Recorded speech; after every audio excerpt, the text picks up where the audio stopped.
Alright, good.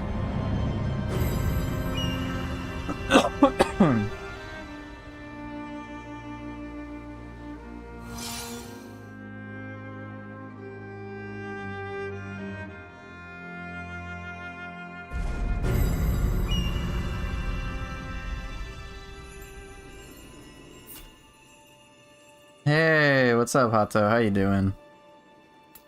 It's been some time.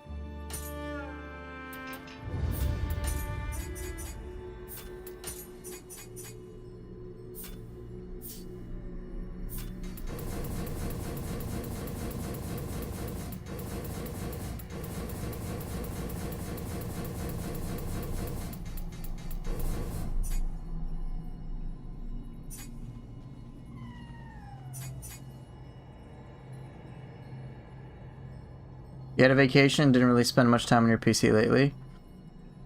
Nice, hope your vacation was good. Stuff's been going alright for me. Just been chilling. On stream, I've been pivoting a little bit more towards what I do for work. So that's certainly been interesting for people.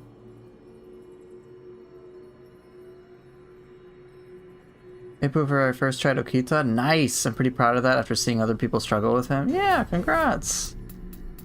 Congrats on that. That's a big deal.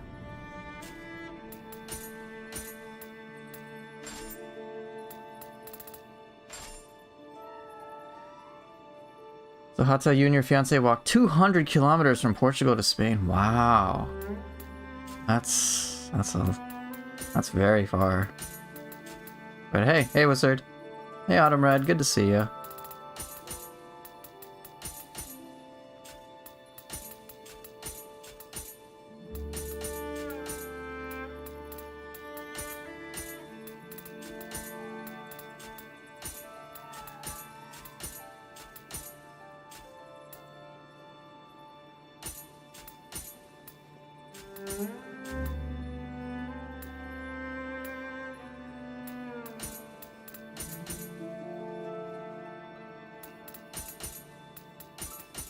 Hey Chicken Burrito, good to see you.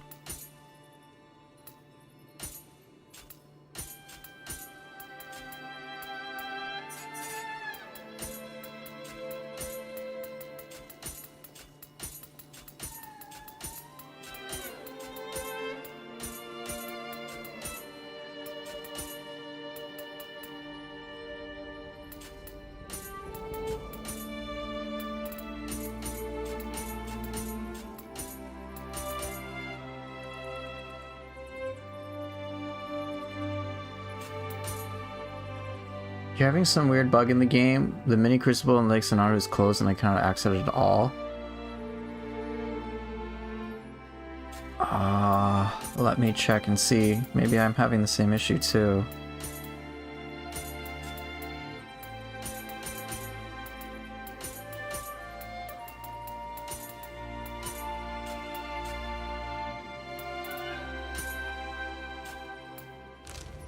Which region is that in?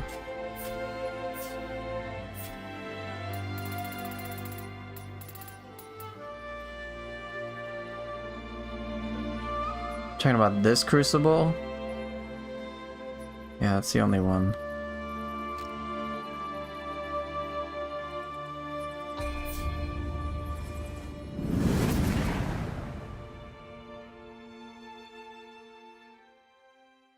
But yeah, Hato, one thing I was saying is for my streams I've pivoted from like my weekends, like on Saturdays, I do self-esteem relationship coaching for the public.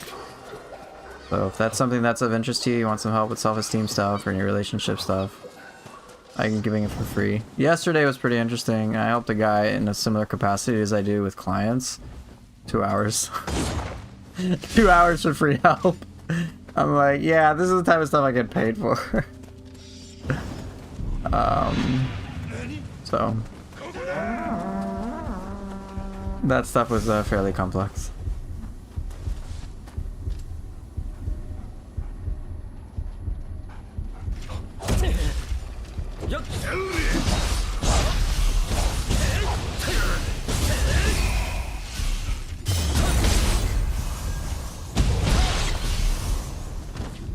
Okay, weird.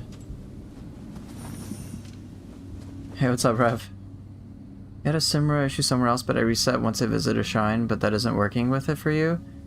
Definitely document the issue, because let's see what happens. So, Autumn, have you completed the enhanced version of it? Let's see what happens once I beat it, if I can reset it.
Seriously?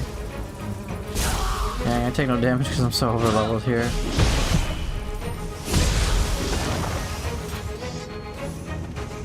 That's weird though, Autumn. I feel like you shouldn't be locked out at all.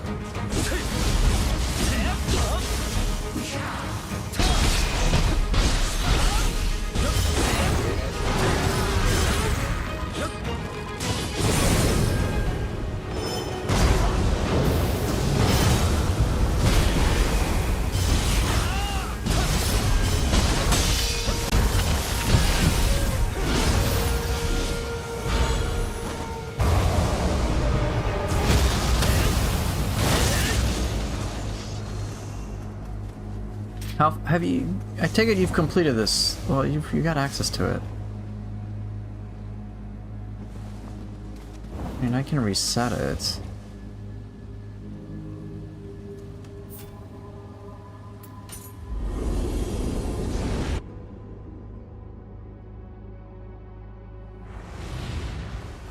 Yeah, I can reset it again. That's weird. Yeah, definitely report it. That seems bizarre. Quick question, do you mess around with the buff martial arts? No. I don't. I don't like to use them. Anything that's just a stat scaling thing, I'm not that big on. They're no doubt very useful. Very useful, like, especially with things like advantageous deflect, you can get rid of the negatives. So you can have greater ki recovery, just period. With, of course, the axe. You can have... You don't have to have any of the downsides if you deflect enough. So just use less ki when attacking. Or boost your damage. Or have hyper armor and greater defense. Like, those are all good. And same principle even with Kusarigama. You get all the plus... You get all the benefits. Where are they? So don't use as much ki when you dodge, which I don't think is that big of a deal for Kusa, to be honest. Do more damage. Okay, pretty handy. And then do more ki damage. And for me, these buffs are just not that appealing. Oh yeah, I think Switchglaive has one. Where's it? Rakshasa? Yeah. You get more Spirit Force, which is great, but again, I'd rather just have like an active martial art. Hey, Golden Seed. The fight against Okita also made me realize how rhythm works different with every boss, which is something I didn't really think about too much in Nioh compared to other Souls adjacent games. Fair. Yeah. Every enemy kind of has a... Play Tonfa and Talons, I can do that today.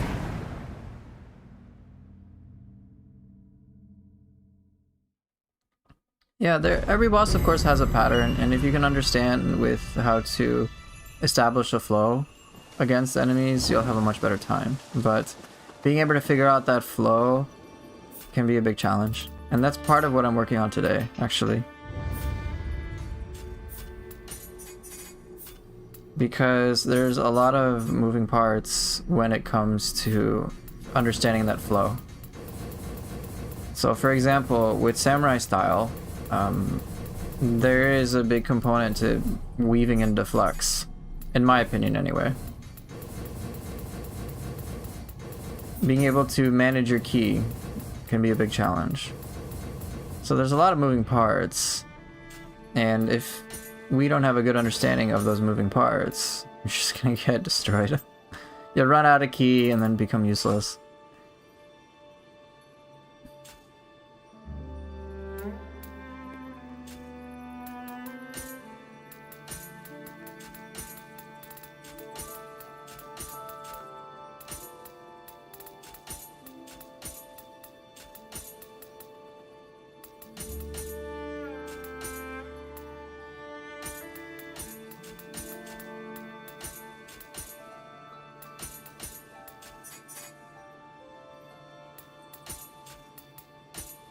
I really like how every unique human boss has their own way of not just being a block fest, but an actual back and forth. I do too.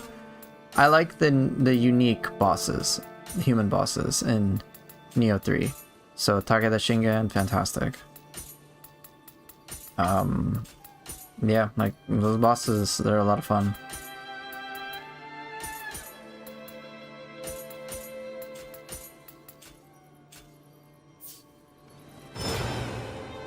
But yeah, finding that flow against an enemy and kind of like having a nice back and forth can be really fun. And today, as I was mentioning, I'm trying to make sure I have that with every samurai weapon individually. And then doing that with all 14 weapons individually. So Takeda Shingen is a boss I'm comfortable with, so I'll just practice.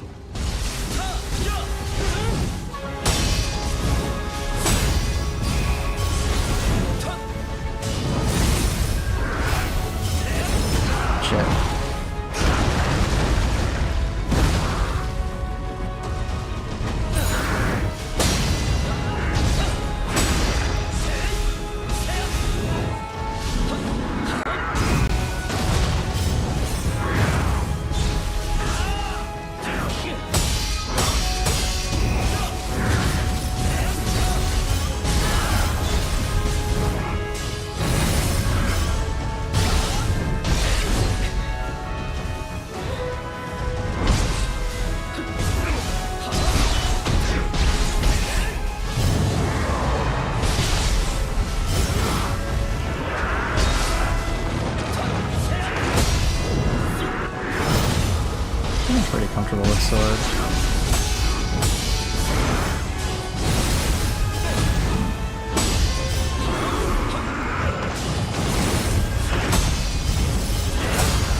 I'm largely comfortable with sword.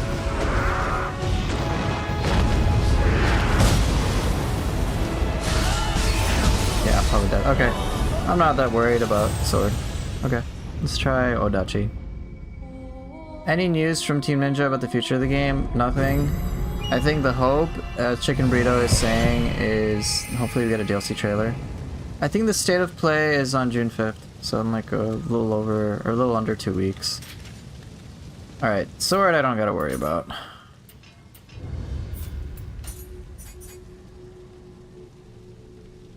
Spear I think I do.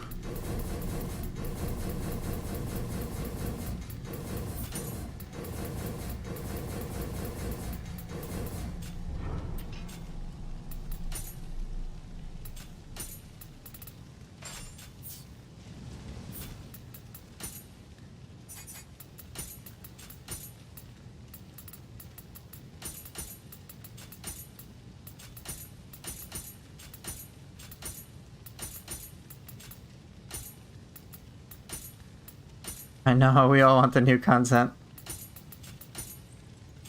I'm right there with you, Mango. Right there with you.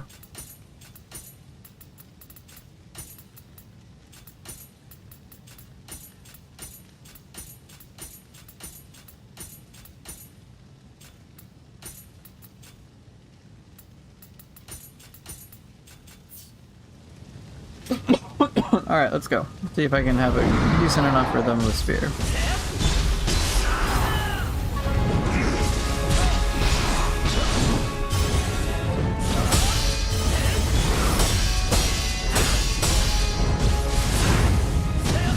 Decent enough.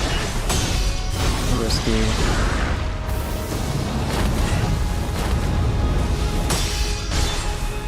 Oh, that's so bad. I guess the answer is no. What's the specialty of the Talons, by the way? Ask me when I start playing Talons. You want functional AC? Hey, we need you to get your functional AC.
Concede, I'll get there sooner than you think. I just didn't want to get distracted while trying to work in Spear. The function, the specialty of the Talons. So whenever I'm trying to figure out the specialty of any weapon in Nioh 3, what I'll usually do is take a look at their mystic arts, which you can't read. Because my screen covers it now. God damn it. Okay, so for example, with with Talons, you have Glowing Ember. The text for it, which my camera and the chat box are overlapping, basically saying, recover a small amount of ki after successfully activating Mist, or after you do Mist. So if you go from martial arts to Mist, if you miss after a martial art, then your next martial art does extra damage. So you're still kind of doing like combo game in a way. You can either prolong, you can do a lot of attacks with Talons in general, with ki management, or you can do bonus damage. It's like, I think of it like the most burst damage option of all the things.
Reasonably decent Spear.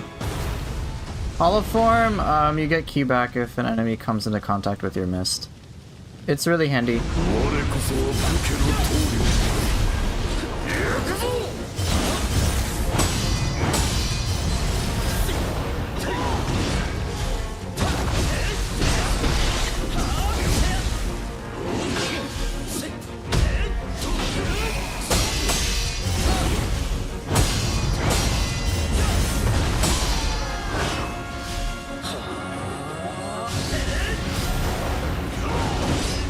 Oh, that's so cool. Is this part of the new battle scrolls? Yes.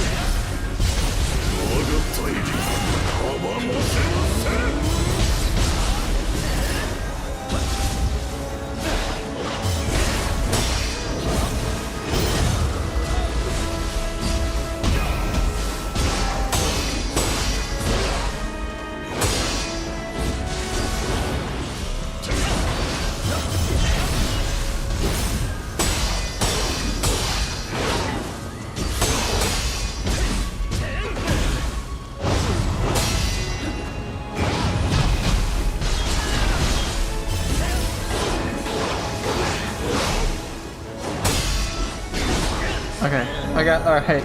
I don't think I need to worry about spear.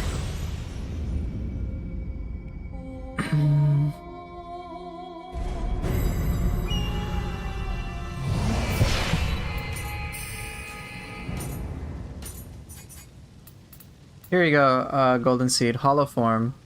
Performing Mist leaves an after image. Your key will be partially restored if an enemy comes into contact with that after image. Although Mist already does lift that. Do we have a gambling skill in the game? You can throw Rakansen, I think it's a Rakansen coins or something. So that's gambling. Okay, I'm not that worried about spear. Okay, I'm not worried about sword. I'm not worried about these 5. Let me play some Odachi, and then I'll try some Switchglaive. But I have a feeling I'm pretty comfortable with them all.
Damn, okay, I need to improve here.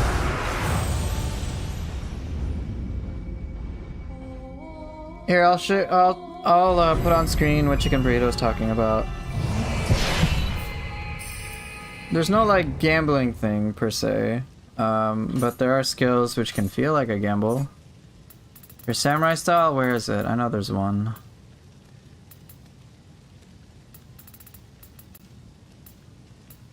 Yeah, double edge arts, so Demi's pretty close.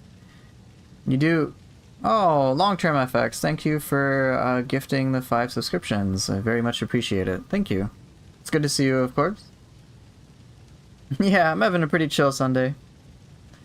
So Golden Seed, here's the one. Basically, you get a big damage boost, but you take more damage. So it can feel like a gamble.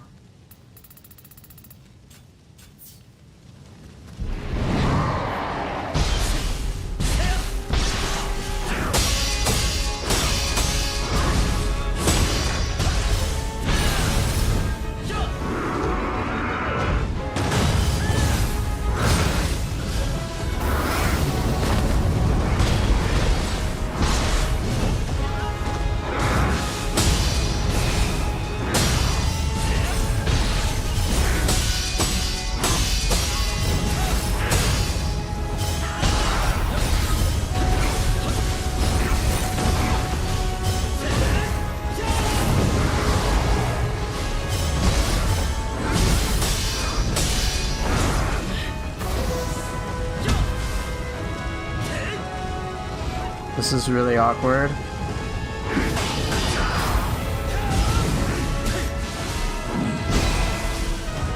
Hello?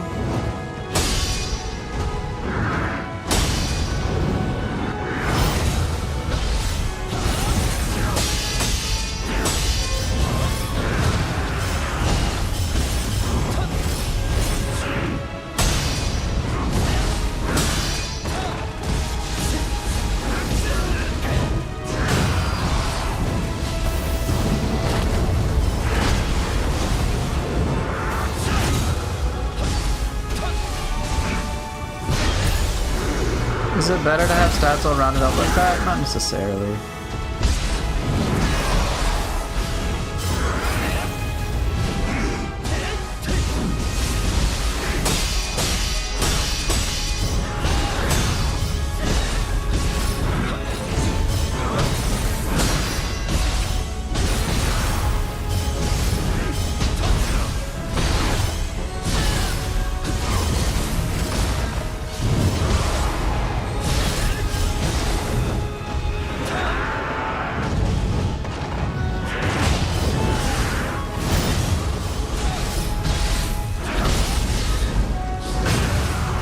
Looks like Odachi in general just needs to work.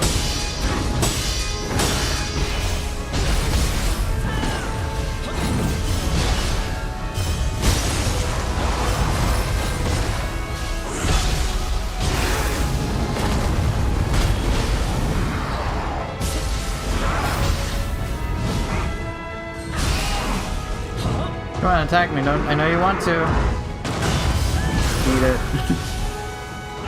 AI is probably like, you're doing Undaunted, let me not do things. Alright, Odachi needs a bit of work, but other weapons are fine so far. Poofer, is it safe to assume you're John Nioh? See?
Oh shit. No John Gaki, get that out of here.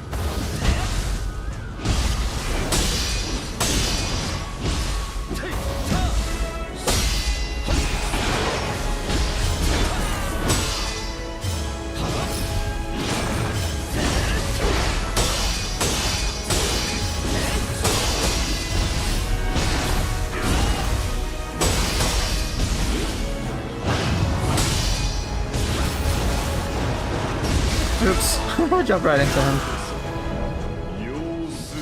Thunderbolt doesn't get the extra damage? Really? That sucks. So, let me answer Hio's question a bit more adequately. I just like even stats rounded up like this because it's Thanos approved. It's just, what it really boils down to is I'm lazy and I don't want to worry about min-maxing builds and worrying about, oh, one weapon's damage falls off because I don't have enough stat invested in here. But in order for me to compensate for that, I have to do stuff in the blacksmith. To me, it's a whole lot of work that I just would rather avoid because I don't find any of it fun. Versus just even stat distribution, and then whatever issues there might be in my damage output, I'll just compensate in other ways. Like attacking more often. So stuff like that. So new gen, of course, thinking I'm John Nioh is obviously very nice. I don't think I can make that determination though.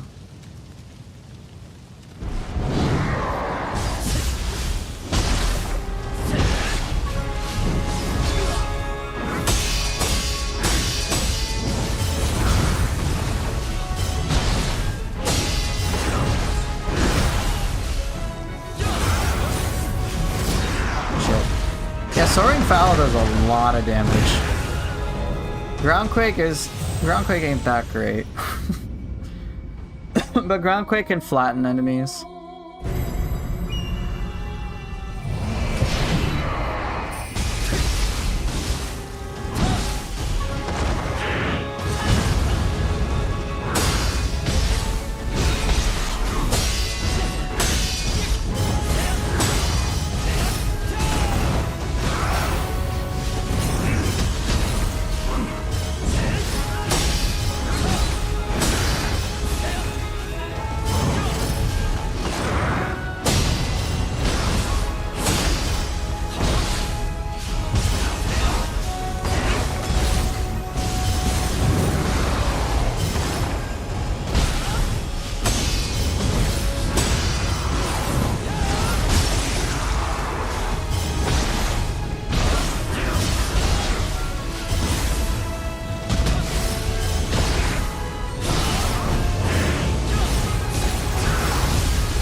Alright, getting a little better.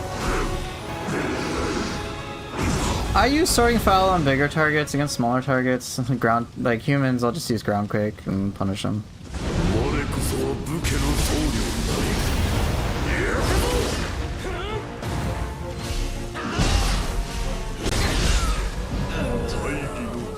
Alright, Odachi's a little trickier. Spend more time with it. Couple of moves I want to get comfortable weaving in. Once I can do that, I'll be fine with it.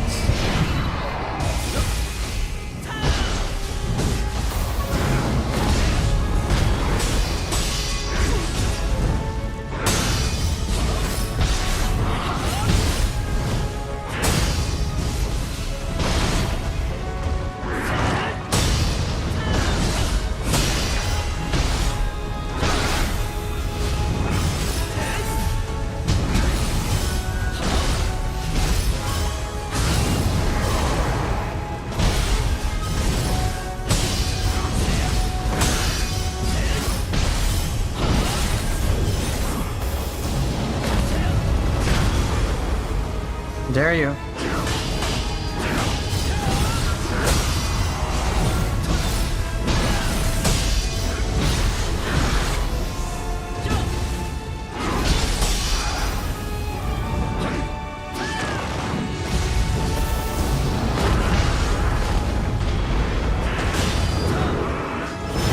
Damn.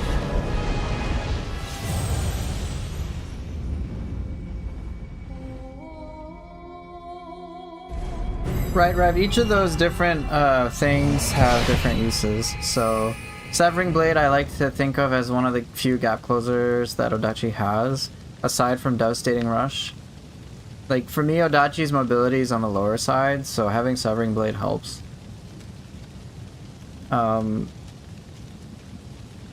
Especially when enemies like to dodge away. Ground Sweeper, of course, is great. I just need to start weaving it in more often. Sonata's red, Yukinoona's blue, Pooper loves Gakis. I hope you do too. April! Ah! Just...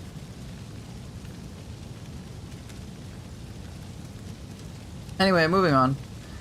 So here, I started a new playthrough with Ninja only Tonfas. But this mission seems impossible to beat for me. Yeah, this mission's pretty difficult. You have 5 bosses. But you'll get to this after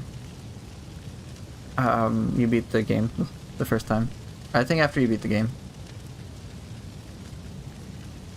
Fair, as a gap closer, loses quite a bit of damage to whiffs. Yeah, it does. It's a long animation. How do I feel about Tiger's Blade? I like it, but right now I'm just enjoying Soaring Fowl.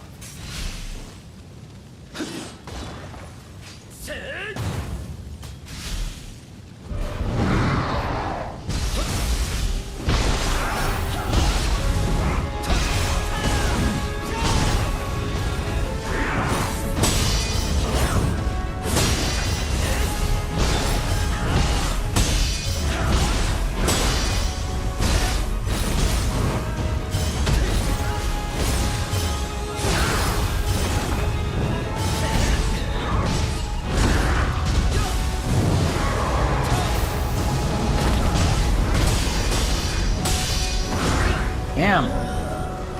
It's a decent gap closer. Obviously, against Takeda Shingen, I wouldn't have used it for that purpose. But if it's like an enemy moves just a little bit away, like a mini dodge, it works pretty nicely. But not like super huge dodges.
Oops.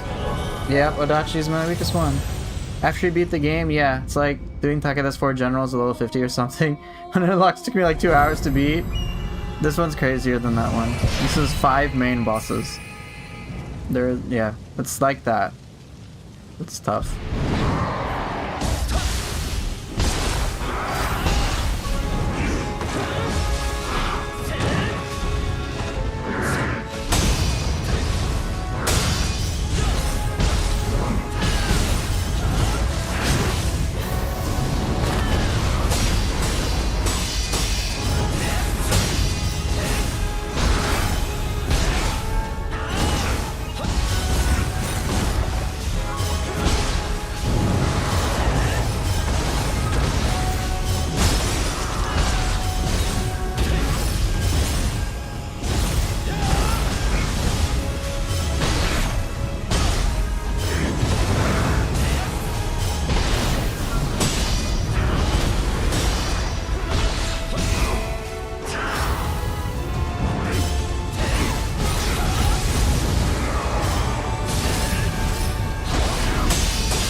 You can jump over grabs like Ubume's Severing Blade. Ooh, clever, clever.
trickier for me with the Odachi.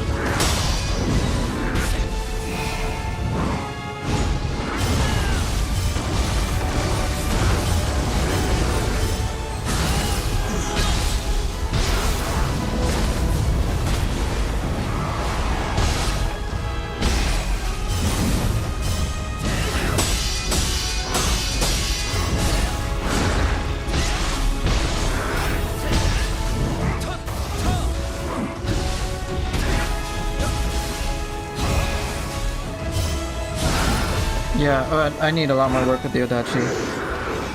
I have to think of what other quick things I can insert in deflects.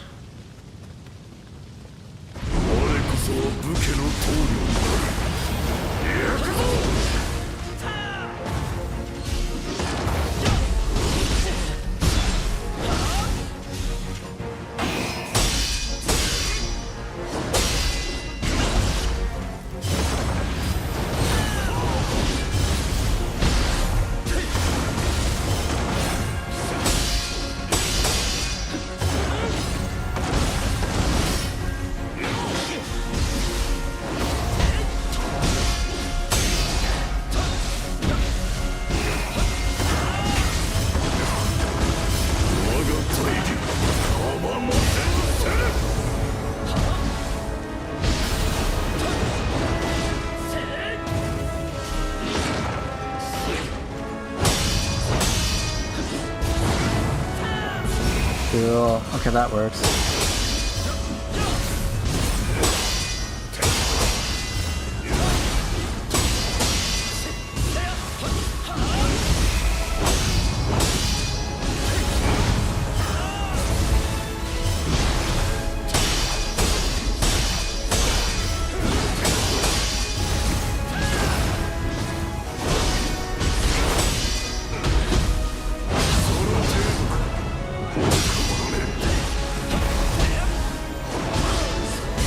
I got the jump, but I think I need to practice more with the Odachi. Let me try things like using retrograde flow or ground kick.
Does the Amrita Absorption attack buff overlap with Carnage? I don't...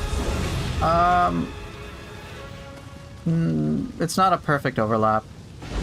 Whichever one's the strongest one will be on.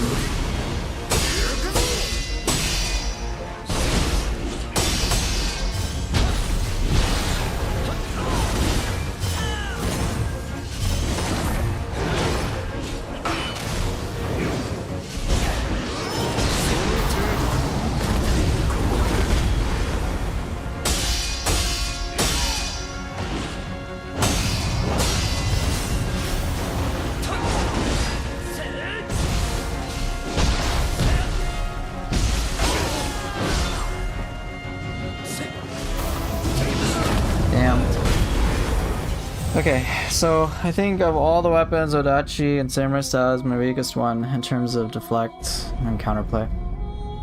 I can do it pretty comfortably with the other weapons. Let me try to figure out why. What could I do to make it easier or more understandable?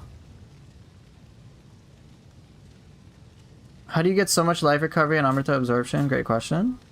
So let's go to my stats. So life recovery, I get about 33 per Amrita, but the reason I'm getting so much I'm getting so much life back is because of the following. So whenever I have an arts proficiency and I'm using either strong attacks or martial arts, I will absorb so much Amrita. Like I'll just generate, I'll get a ton, so I can refill my life out pretty quickly.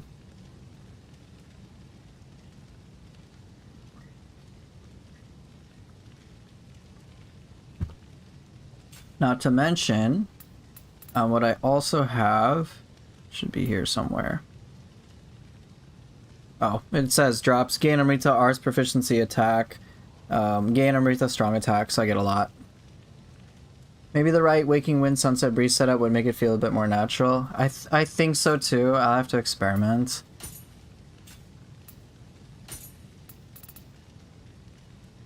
Let me try Sunset Breeze Earth.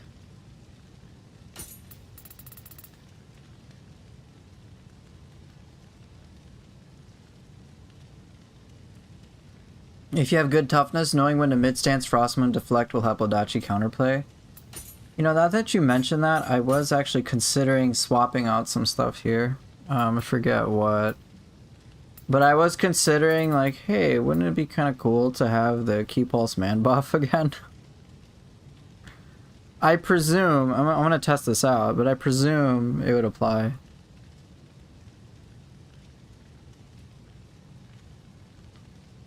Because I don't think Purify Yokai Realm Earth is as impactful as I'd like it to be.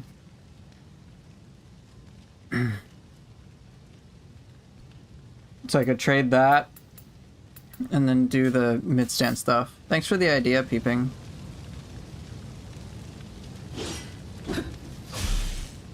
Oh wait, thought I just changed it.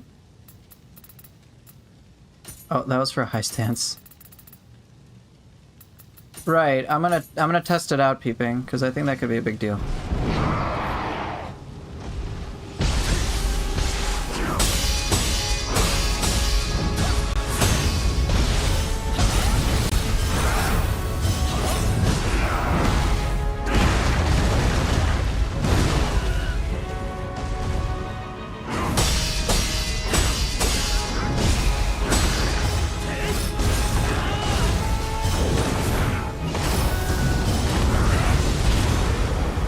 I'm gonna try it out, because even if the duration is poor, basically what I could do is wait for a perfect Key Pulse, and then do a Frost Moon mid anyway, and then it should be free. So I might as well just find out.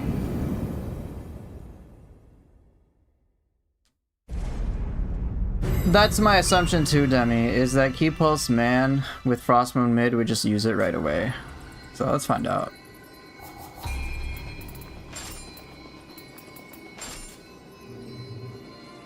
Right, if you do Frost Moon mid instantly when you get hit or something of that nature, it should work. Like, in theory, it seems like it should work out.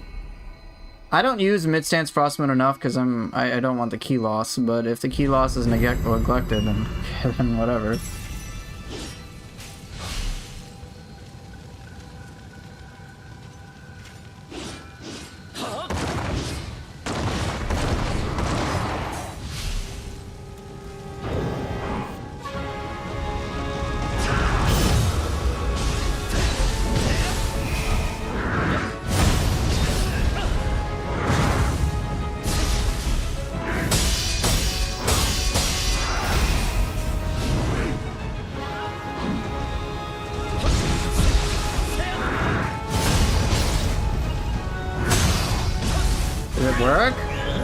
couldn't tell. I heard the Frost Moon connect, but I'm not sure if I maintained the key.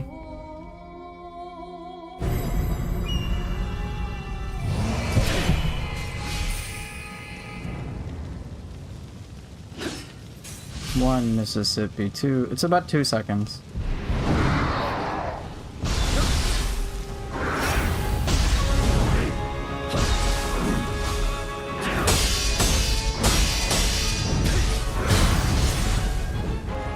No, it didn't do shit. Oh, well, actually, I didn't notice.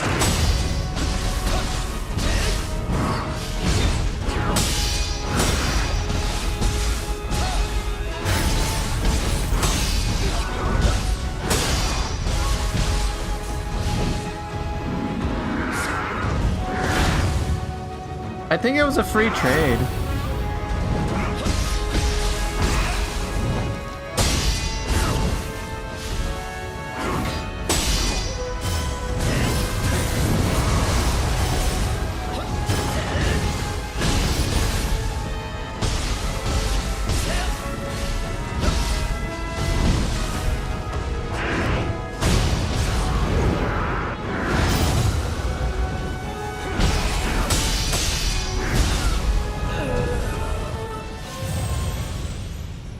I tried to mid-moon the exploding slam, yeah, I got the fire.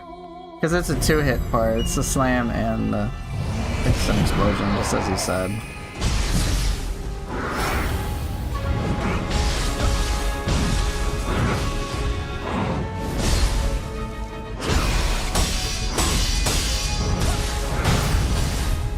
Ugh. This is gonna be so tight. Oh, that's the exploding slam.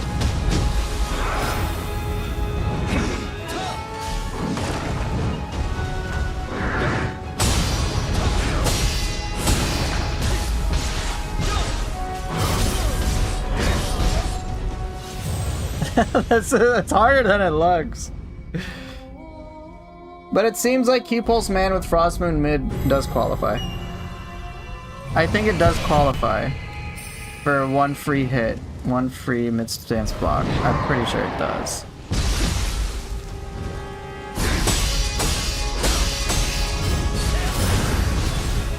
It's just so tight.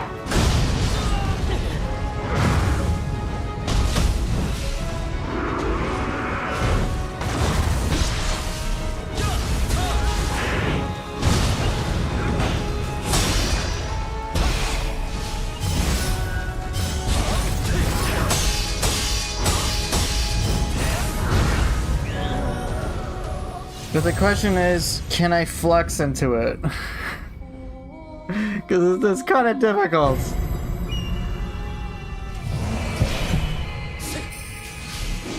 No. Oh, but I could switch away to it.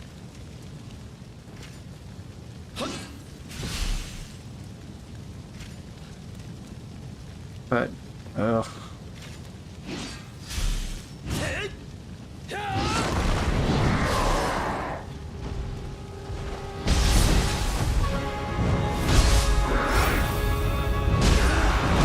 It's not that I have to delay it, it's just I have to do perfect key pulse timing and I'm not used to it. Because I could just deflect, right?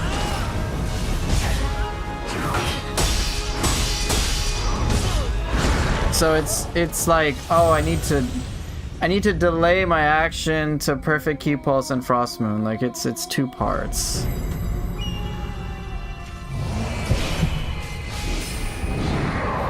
But it's not, like, I just need to get used to it.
Yeah, I mean it's a free trade basically. But god damn, that is very tight. Ugh. I think with certain weapons it can work a lot more easily, especially when they have very long animations. But this is like, I have to time the mid-stance Frost Moon perfectly. Like, timing that already is challenging, but then timing it with the extra layer of the Key Pulse Man and like that extra delay and stuff makes a difference.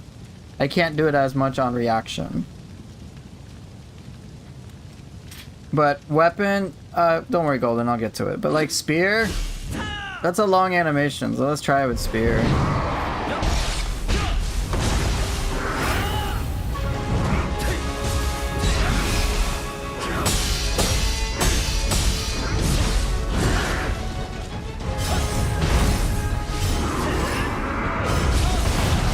Yeah, look, like free trade.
I'd probably get something like Ultimate Skill, which is like, hey, it doesn't matter when you keep pulse, you get your effect anyway.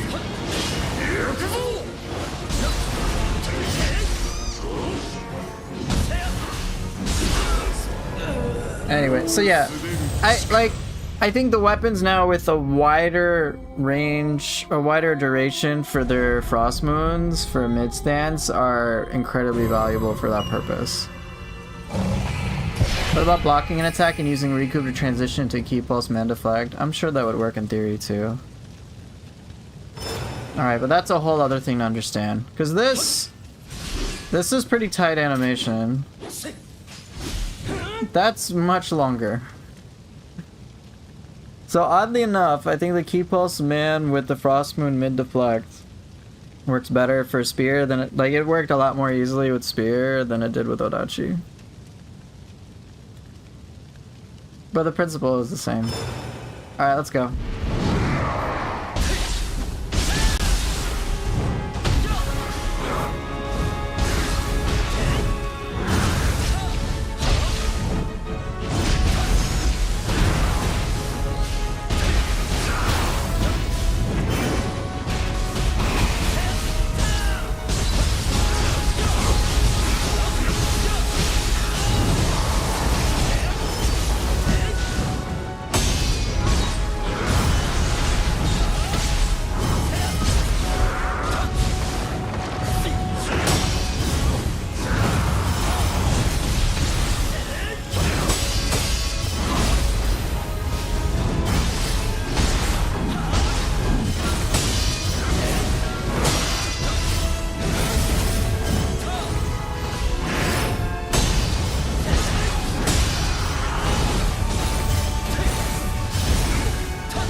Pretty decent. Yeah, Takeda is my training dummy now.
Is a Firecat better for Tonfa build or utility for its Guardian skill? You can make any and all Guardian Spirits work.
close enough.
Not too bad. What's that boss? Final boss of the game.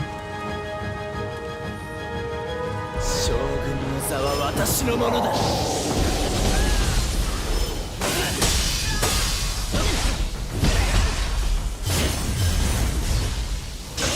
そうだ。やはり私の方が優れている。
バカな。この私が竹千代に。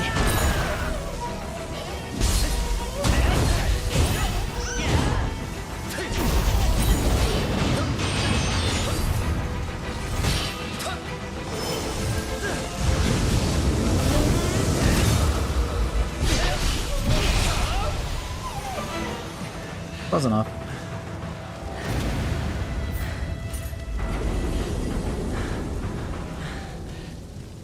That's all 5 bosses. If I die to any of them, I'd have to start over again.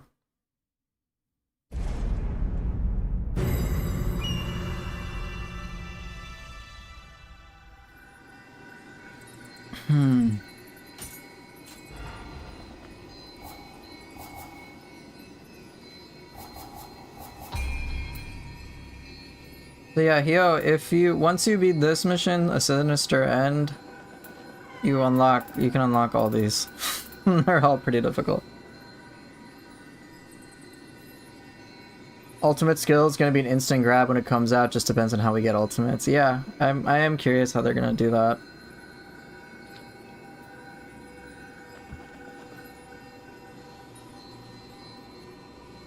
Because for me, I like the idea of key pulsing in mid stance to get the key pulse man, then I'd keep it. I think it's very handy. I think it's really good. It's just so it's so situational with some weapons. So I'm gonna get rid of it for now. I think that's handy though. Purify Yokai Realm Earth. A free block with mid-stance Frostman is so good. The extra damage, I mean, that's alright. And it's a separate damage buff, which can be handy. But, yeah, for now, this has more utility.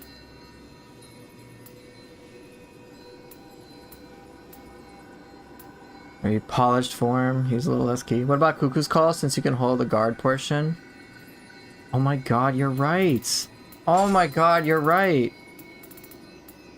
Yeah. Dude, I didn't even... Oh my god, I haven't been using that for the Odachi. Let me try that. Are there new weapons that come with these battle scrolls? No. I'll just tell you what you have. What you get. So aside from it just being challenging enemies, challenging enemy encounters, you get 2 new skills. You get this, Artful Deflection. So you can get 3... You can have Samurai skill up by 3. But... your deflect window goes down. For ninja style, your ninja skill capacity goes up by 3, but your evade window goes down.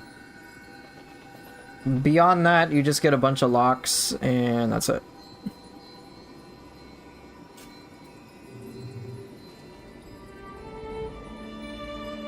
Alright, let me try what Demi was talking about, because that just, like, did not occur to me. It's Cuckoo's Call. Yeah, that could be really good.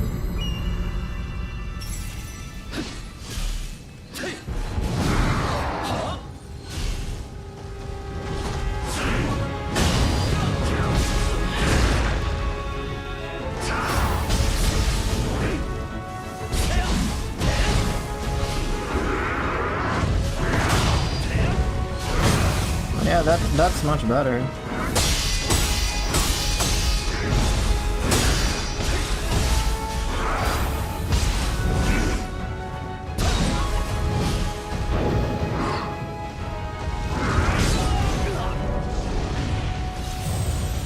Man, it's so his whole move is so slow with like his claw, but then all of a sudden it just it just gets me. It's tricky.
How do I deflect so well? A lot of practice. So yeah, Demi, it works. I think what I'll do is I'll keep the key pulse man on, just as to practice. I think that will help. How do I deflect so well? It's a lot of practice and me understanding why I'm sucking with deflect. So for example, Wild King, if you're getting hit a lot when you're trying to deflect, deflect earlier. Deflect when you feel like, oh no, it'll be a block. But if you find yourself blocking a lot instead of deflecting, then try deflecting later.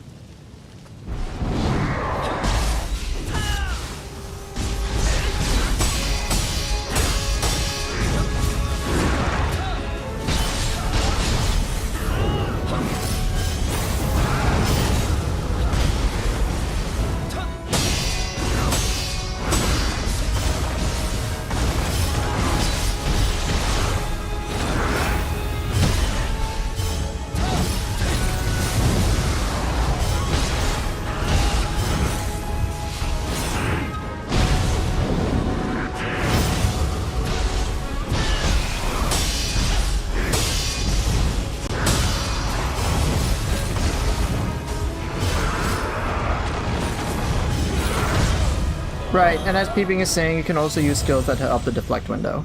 And then you can try to calibrate.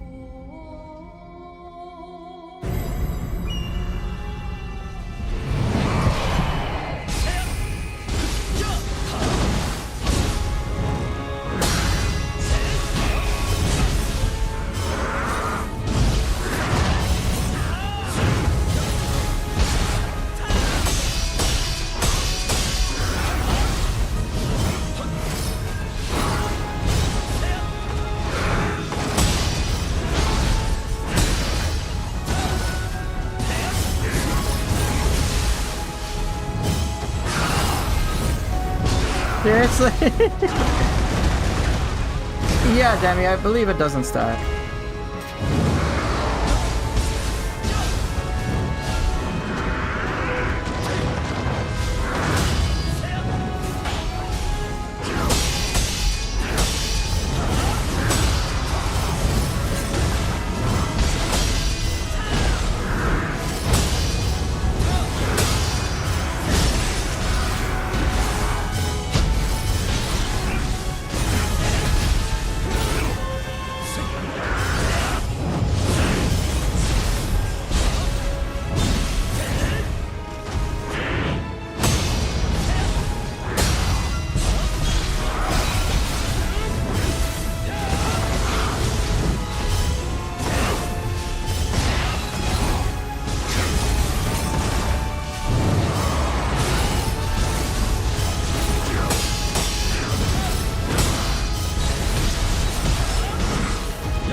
Yeah, I think I got a good amount of samurai style practice. I think I need to do ninja style a bit more.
Damn. Thank you, Wild King. I appreciate it. Key Pulse Man with Severing Spin sounds good too. Ah, yeah, very clever.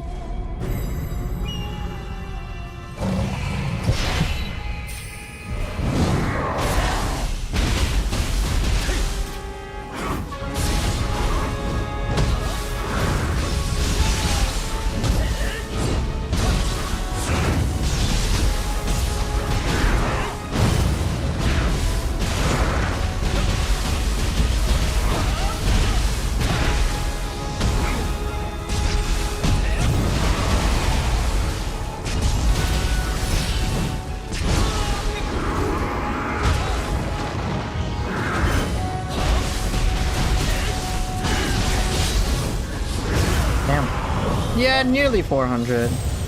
How much do I have exactly? I mean, I played this a lot. 388. Pretty close.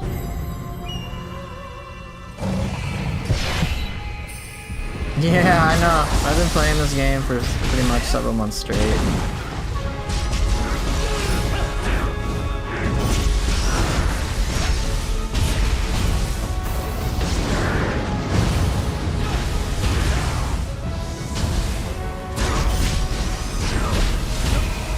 Yeah, I enjoy this game a lot.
Tricky for me to get backstab damage in Ninja style on demand. You're at 535? Dang, nice, nice.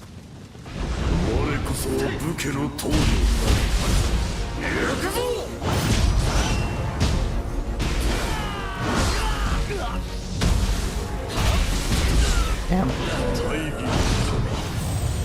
Yeah, Ninja style is my weakness now. Samurai style I'm pretty comfortable with. I need to get Ninja style going.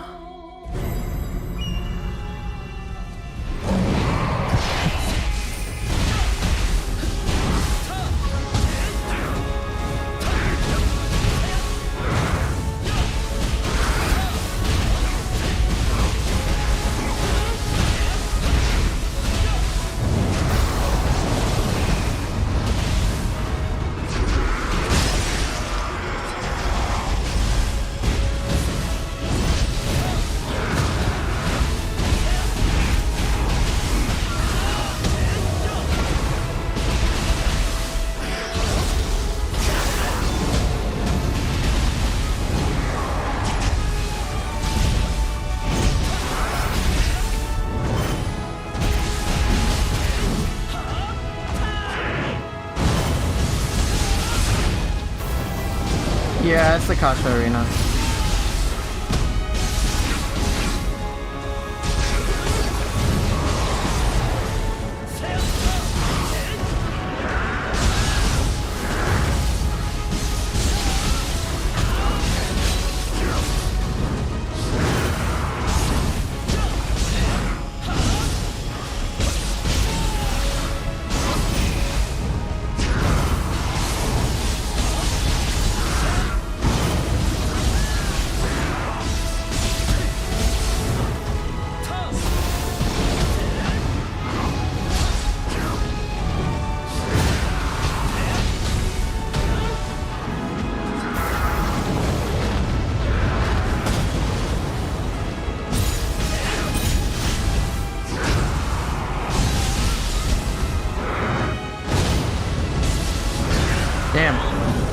You've really 180 on Ninja Sword. I used to feel like it didn't have enough to play with, but I really like it. It's a lot of fun, yeah.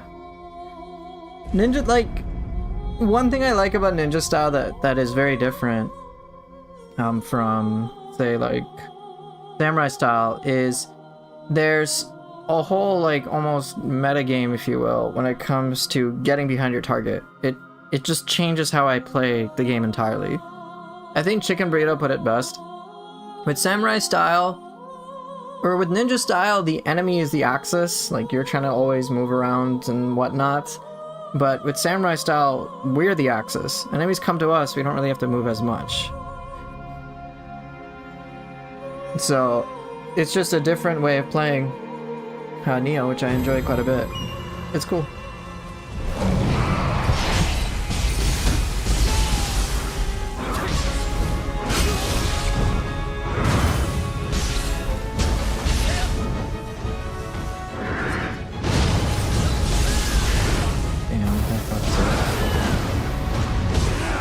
Damn, those claws get me good. Yeah, Chicken Burrito, you put it really well.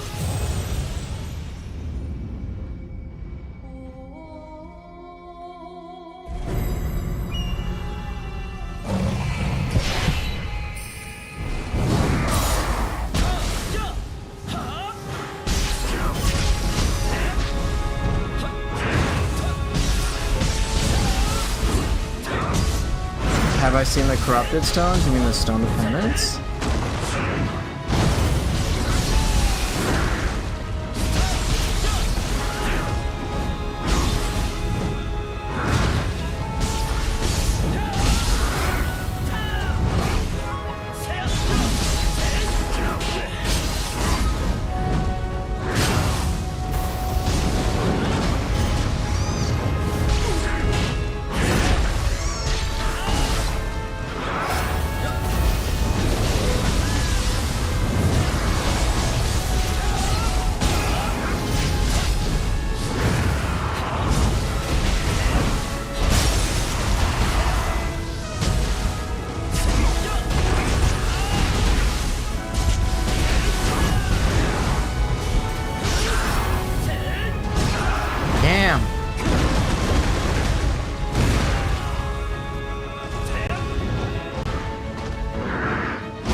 Oh, do I not have opportunities on?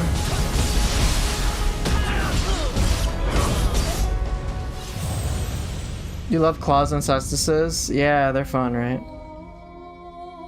I came into this game expecting a nice Souls-like and found a whole new type of game, yeah. I think, like, on the surface it could seem like a Souls-like, very traditional, you know, what FromSoft makes, but in practice it's pretty different.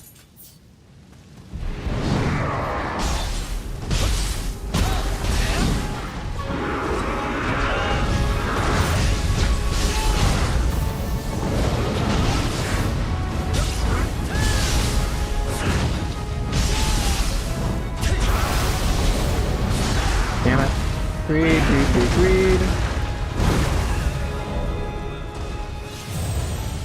I'm trying to get to that autopilot comfort that I have with Samurai style and apply it to Ninja style. The label itself gave some people the wrong mindset. Yeah, it did. I don't think it did in Japan though.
Damn it, my character tried to do opportunist. I think for me, like, when people are just not open-minded, it just, like, if they're not willing to try things in Nioh and experiment, it just, I mean, alright, if they're not open-minded, they're not gonna enjoy Nioh.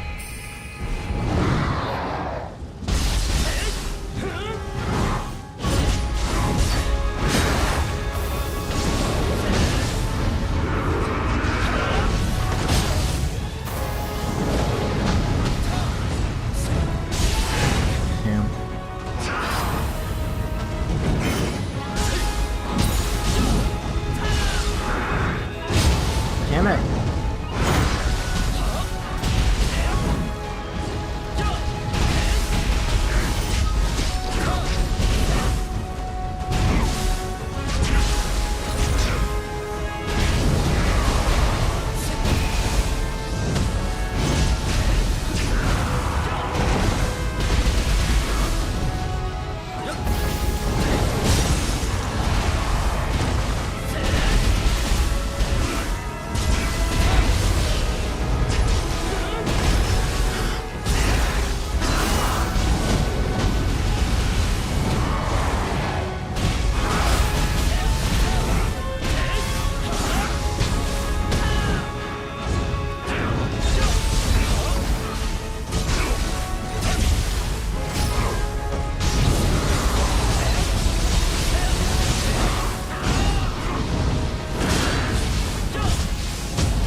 Dang, I'm not that good with ninja style. Gotta boost it up.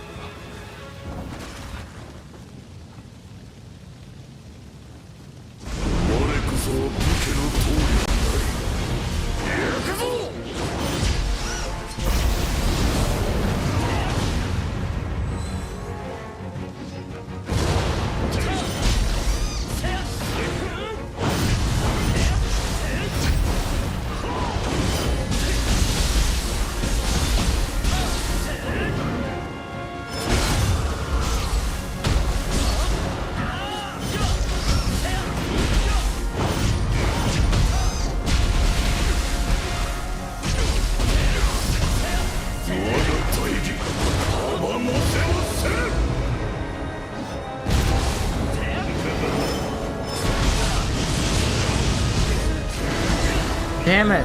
Habit to deflect everything. Oh my gosh. Oh!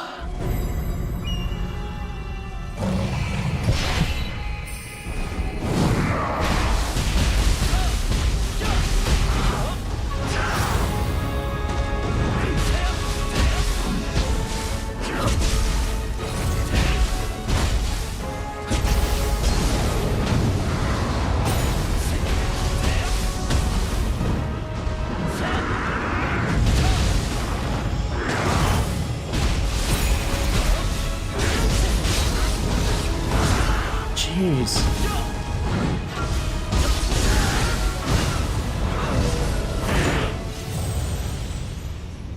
Just gotta do another ninja only playthrough and you'll be good to go.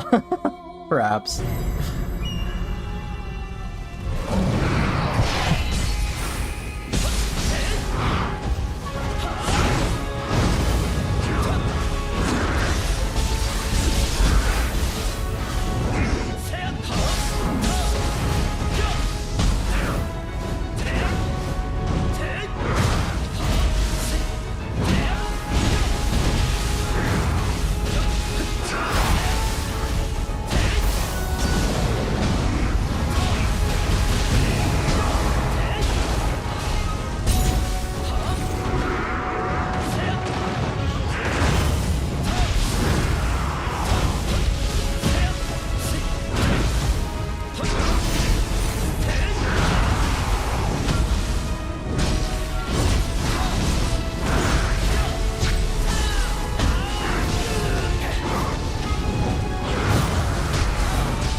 see what happened. I tried to miss the fucking move.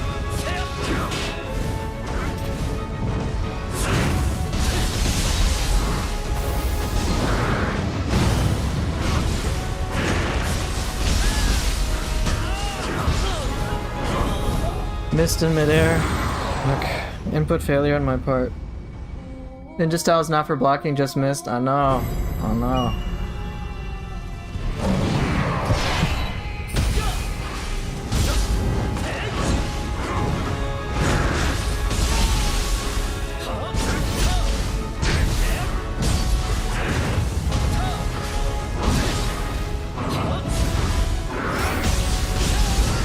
No, I wanted to do twirling pop. Shit.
This is tricky.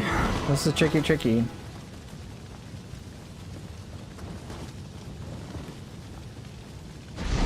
しいあがきだ。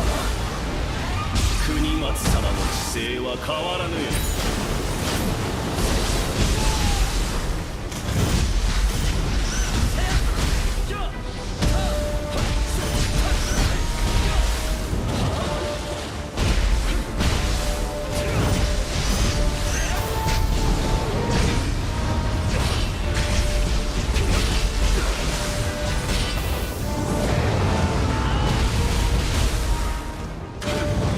Ah, yes. So cool. Gotta love the fish.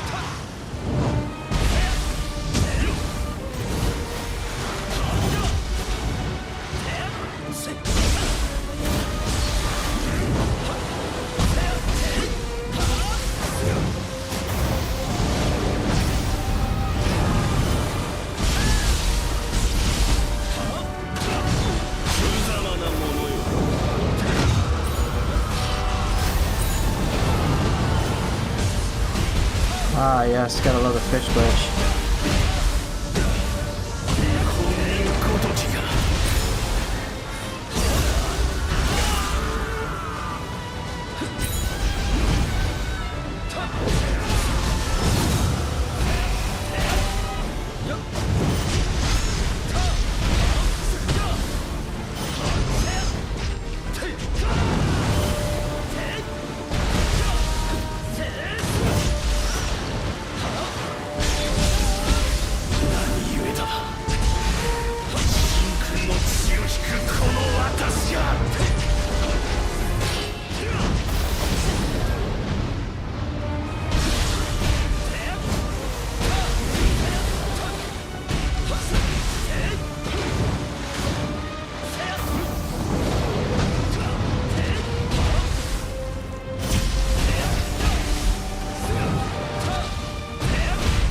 I'm moving.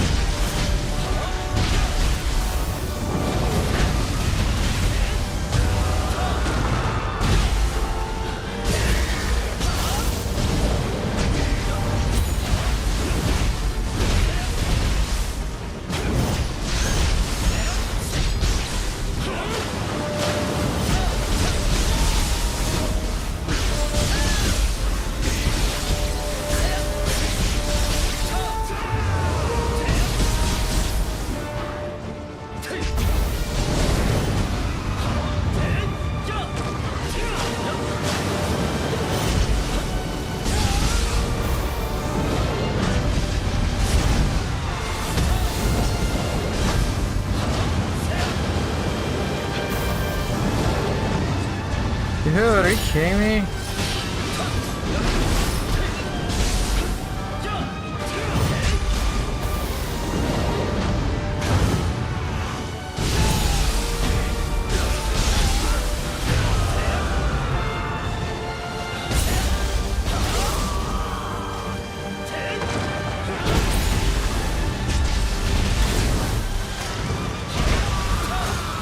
I mean, obviously I can do it, but I can't do it well. Feels more like a struggle.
Unreal.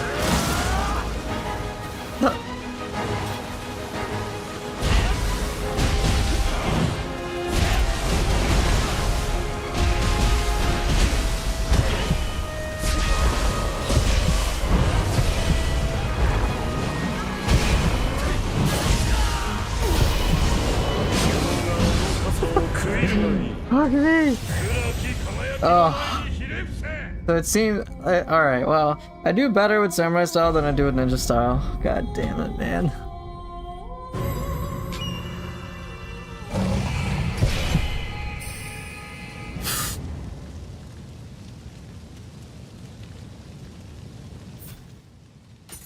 I like don't have enough damage in ninja style. I'm pretty sure it takes me longer in ninja style only.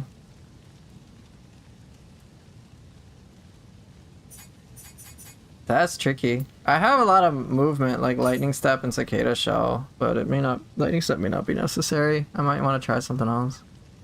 Question is what though?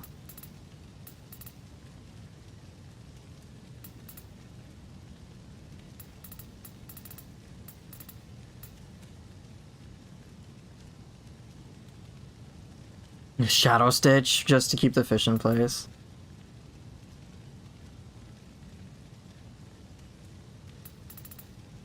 Oh, they need Trembling Earth. It's pretty handy, but no, I don't need it.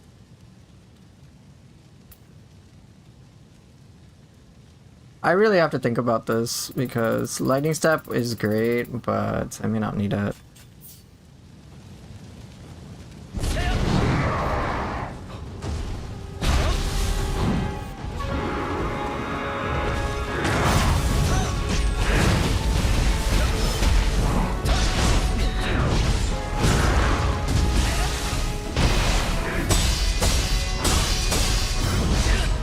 Backstab is key to ninja style. Yeah, bombs.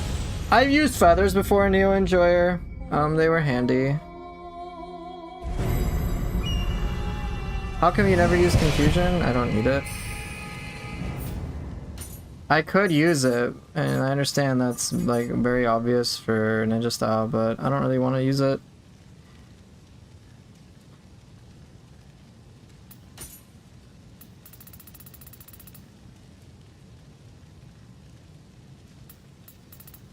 Instead of before I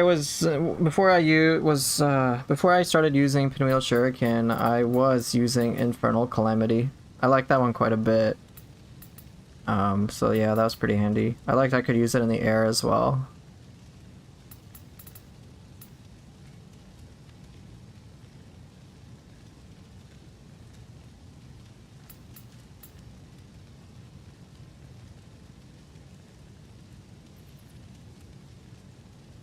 Well, let's see.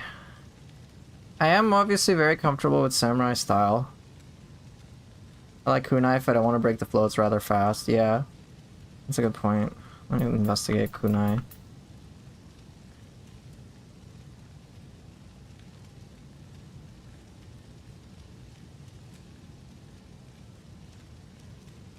So I pretty much only use Pinwheel Shuriken. So I have no range. I have to, if I really want to do damage, I have to be behind them. I like Shadow Stitch after getting behind a lock in place for more guaranteed back hits. Like Hollow Stab with Ninja Sword. Oh yeah, that's good synergy as well.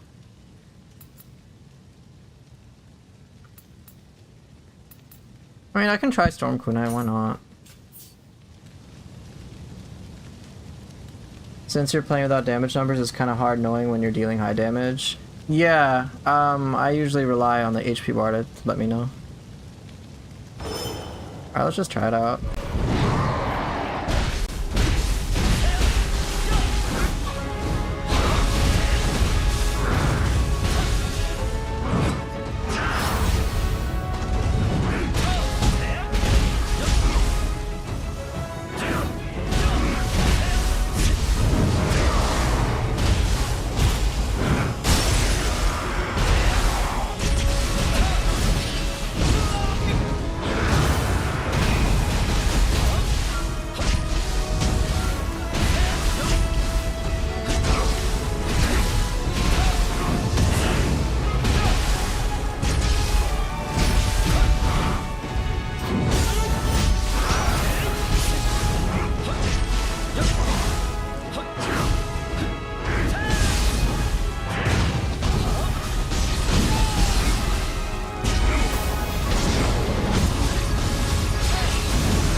Let me practice some stuff on the training ground.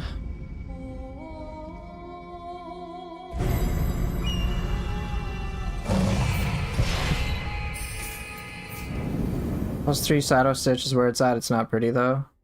Huh.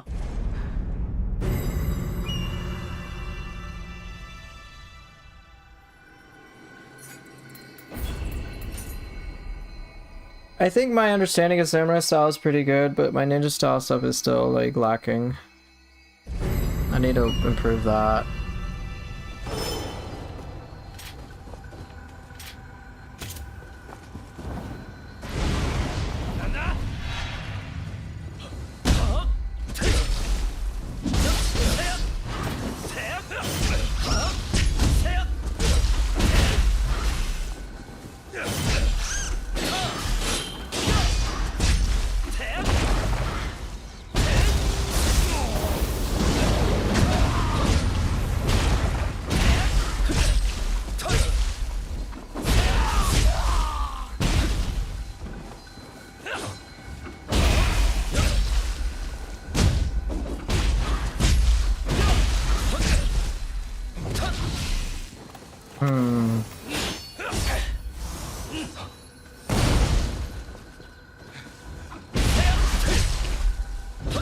Right, I need more ways to get behind enemies more reliably. Yeah.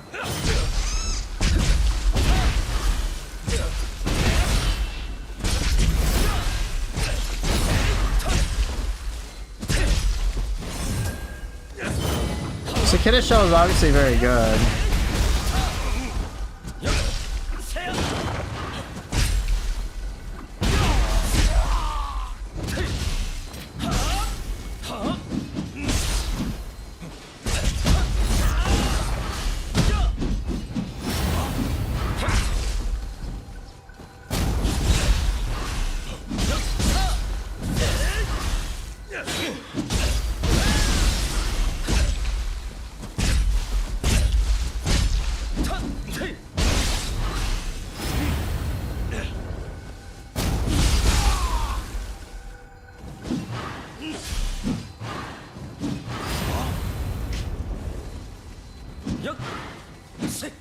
I didn't mean just that, but it's often available. Oh, yeah, yeah.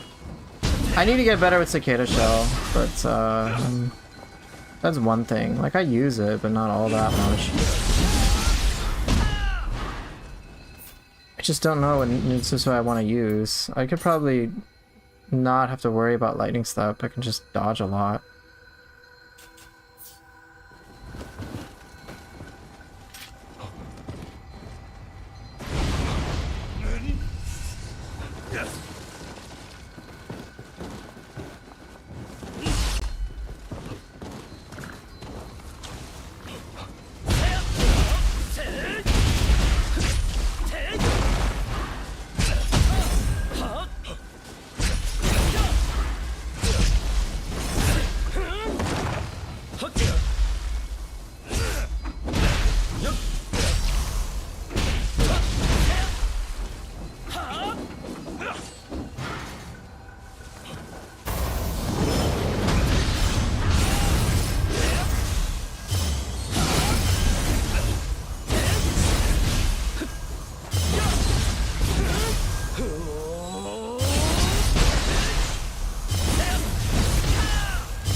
Another instance can be miss, sideway dodge, immediately use an active skill.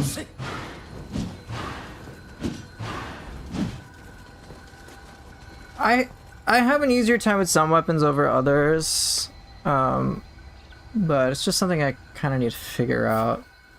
What'll work for me. I don't think Storm Kunai will work for me. I notice I like Pinwheel Shuriken because I can hang in the air for a little bit, and that helps quite a bit. Whereas Storm Kunai is like a very separate thing. So like I can move around while using it. But with With pinwheel shuriken, I feel like a very natural transition.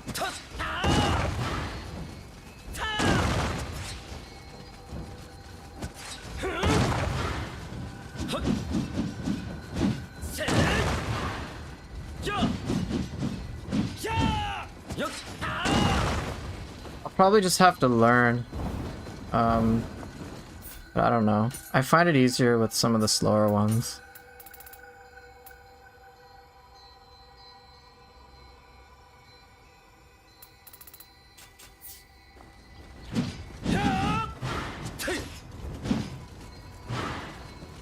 I just need to get good with a lot of ninjutsu, and I just don't.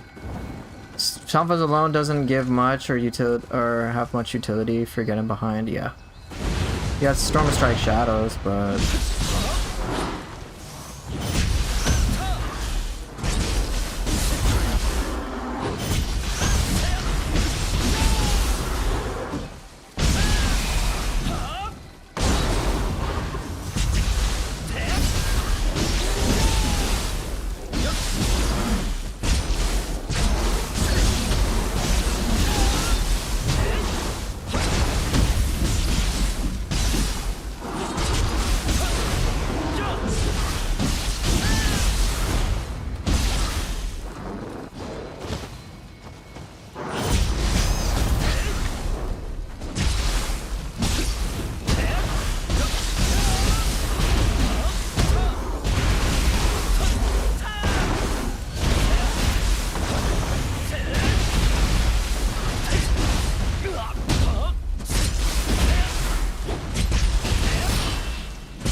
I'll have to. I think I just need to learn a lot more when it comes to ninja style.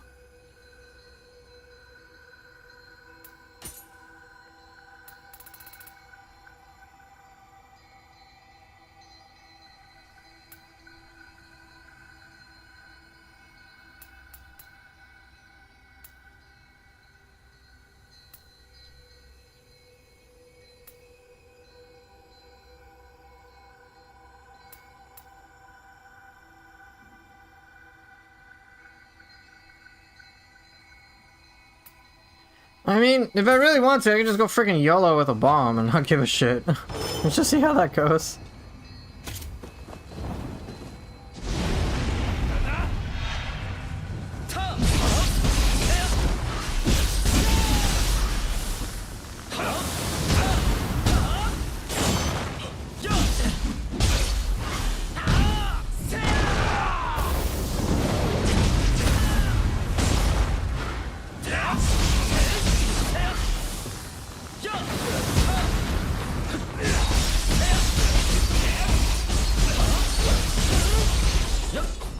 Let's just go try Big Bomb. If I'm lacking damage, I'll just use Big Bomb. I think my mobility with ninja style is fine. Pheasant Leap is really good, yeah. Just cancel out of like anything. I usually cancel with Guardian Spirit skills. All things considered. Alright, let's just see what happens. I just need the big damage. I don't really care about the fire application. Let's see how it goes.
Okay. I think that might help. Just bomb every so often. Ninja style isn't great. It's incomplete if it's just weapon play. I do have to use ninjutsu, and I do notice I don't use my ninjutsu all that often.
Oh, the bomb! Okay, I think I'll keep the big bomb. We'll see if I need lightning step. Just big bomb every so often. Pretty much, yeah.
Definitely making better use of my ninjutsu because I wasn't before.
Okay. This feels a little better because I feel like I'm actively doing something at all times. Oh no, I can't get behind him, but I can still throw a bomb and it'll do a decent amount of damage.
This is a little different. I don't have lightning step anymore. So I have to adapt. Let me try to adapt.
That was pretty decent with ninja style.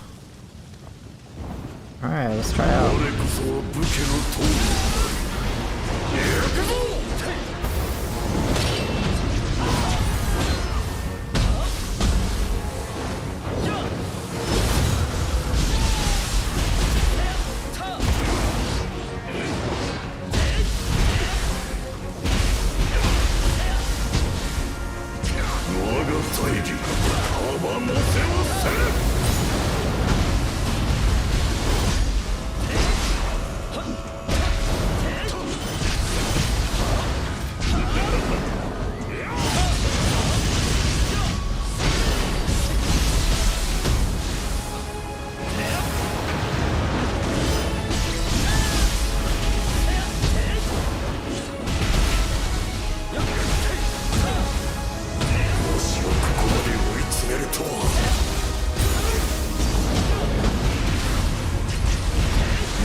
押し入らせる手に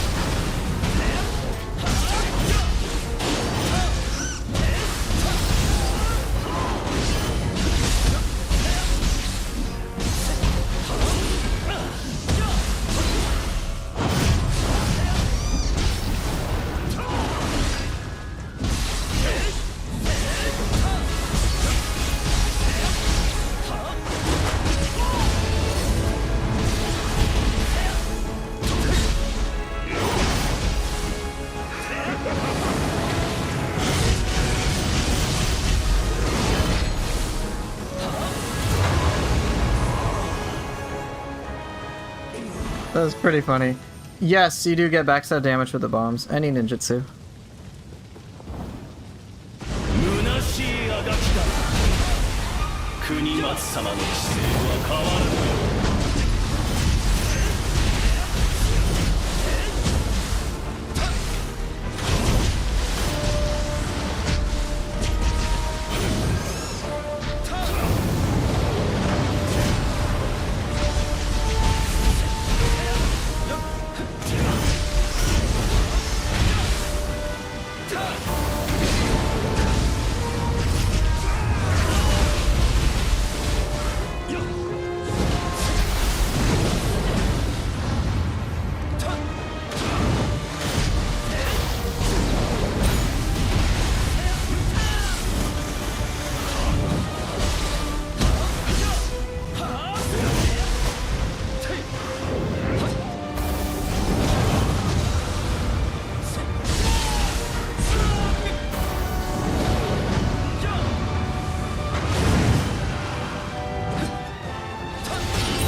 Well, I definitely like the bomb.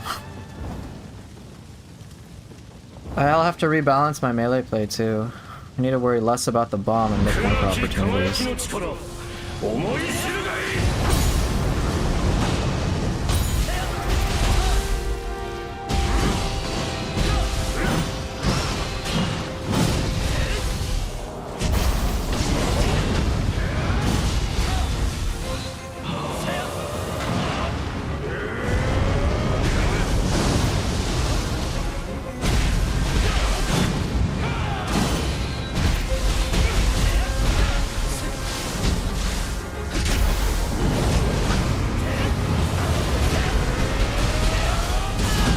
Did I just skip a phase? I just skipped the phase. Okay, seems cool.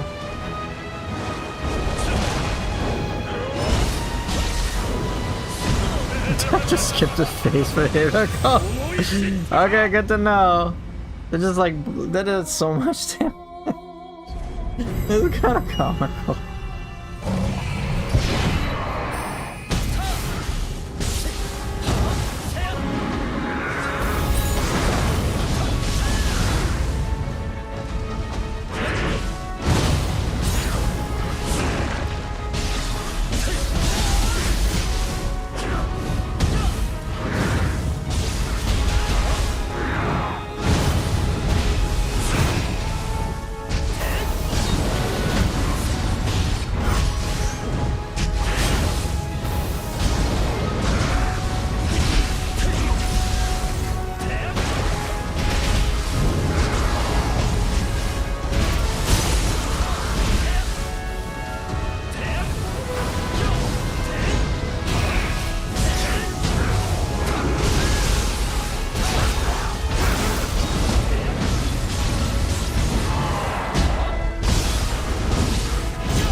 Is there a difference between miss and deflection in your opinion? Absolutely. They're very different. I have to have a different brain. Part of my brain work.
Alright, how much longer do I want to play is the question.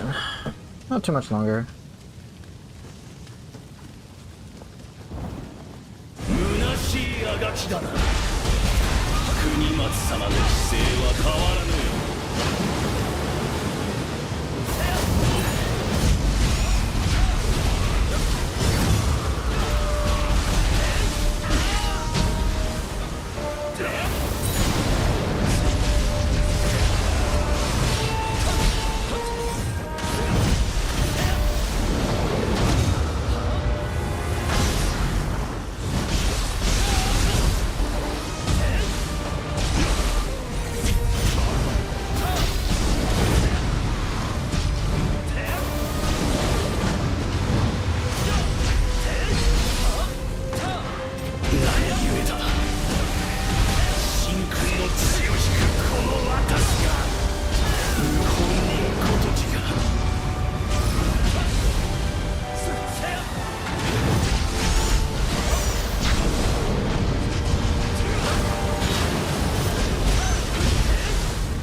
Oh my god, I was actually doing pretty good.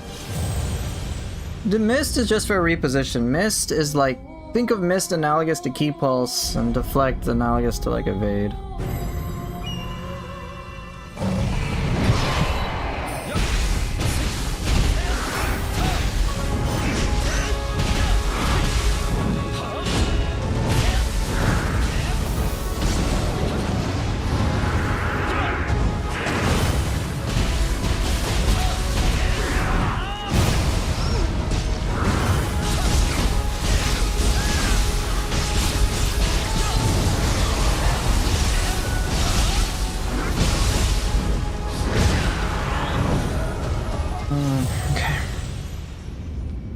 Training my brain though. I'm trying to adapt without lightning step. I don't need it, I just need to evade. It's just a habit.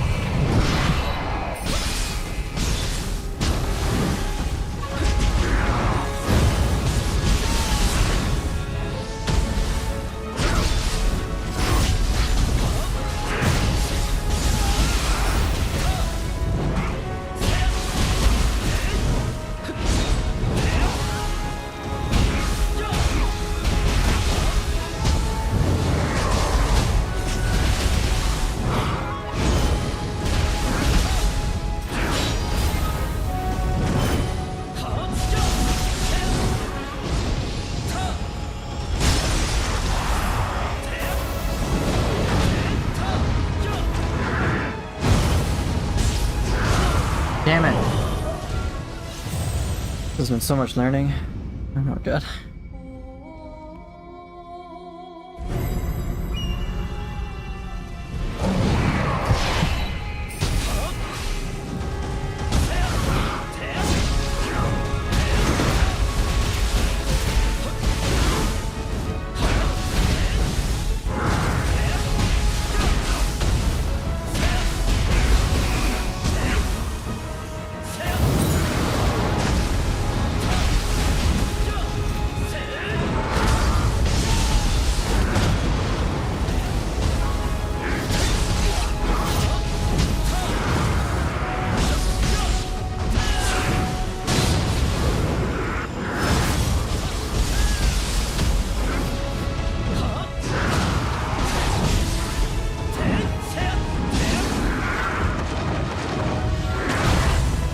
Oh, it's... Damn it. Oof.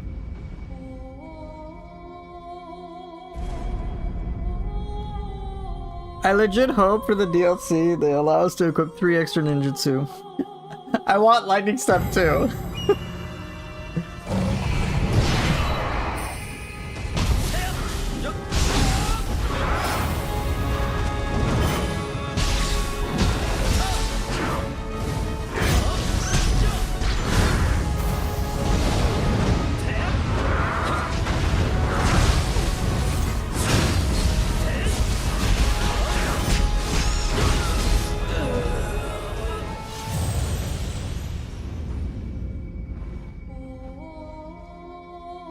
Alright, I think I'm hitting my mental limit. I'll try one more time.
One last try.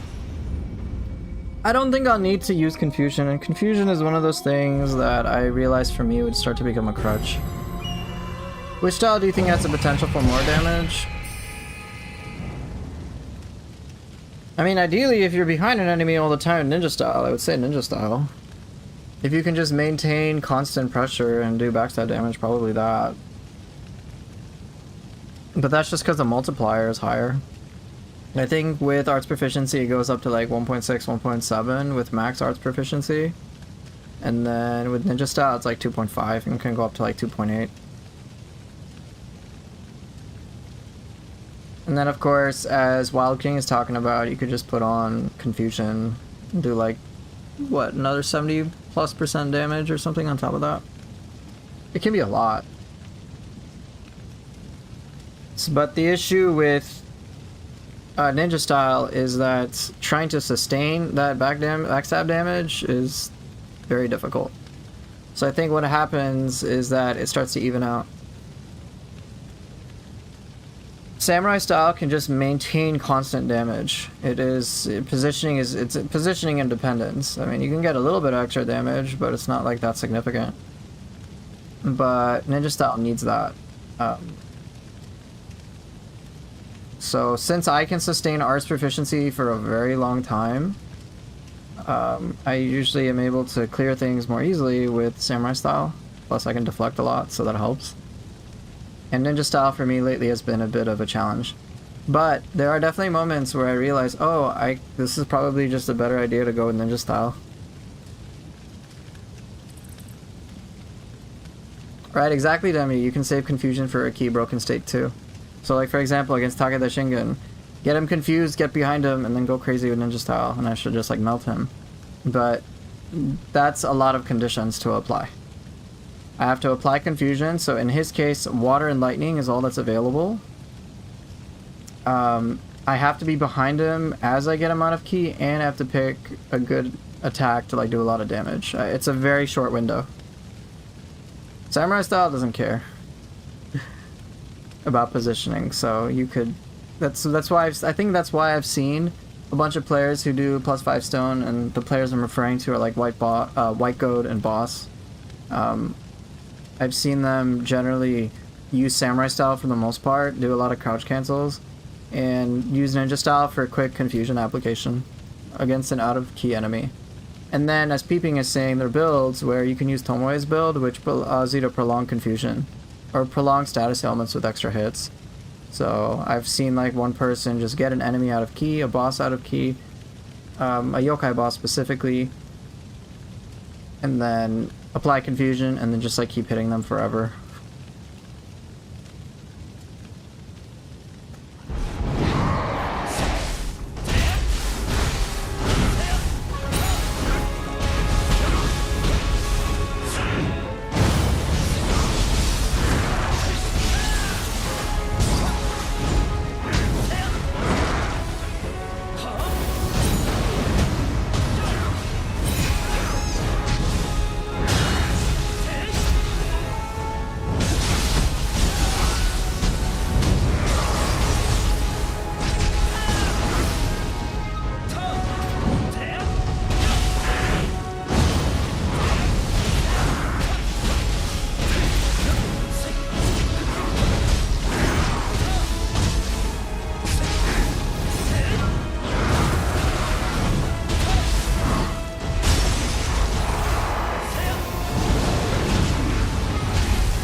Oh, poison fire build for, yeah, that'd be pretty fun. Yeah, Venom will help.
Oh, I thought I was doing impact punch.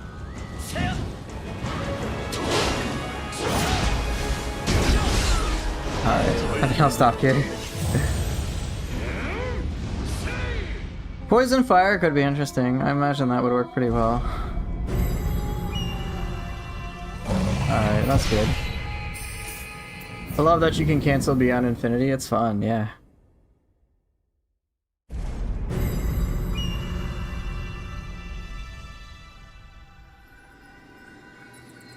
Probably one of the best ways to approach Bluff Lifestyle. Not only is it hard to do with the basic build, but it's also very boring and unnecessarily nerve-wracking. Yeah, which is why I don't bother. Like, there's other things I'd rather learn than just, oh, I need to play more perfect. And not take hits. Like, that just becomes stressful. And I think it's wonderful for those who want to flex their builds, but I'm not really a build-based player all that much. So it doesn't really apply. Well, geez. I did practice a lot. Let me try this.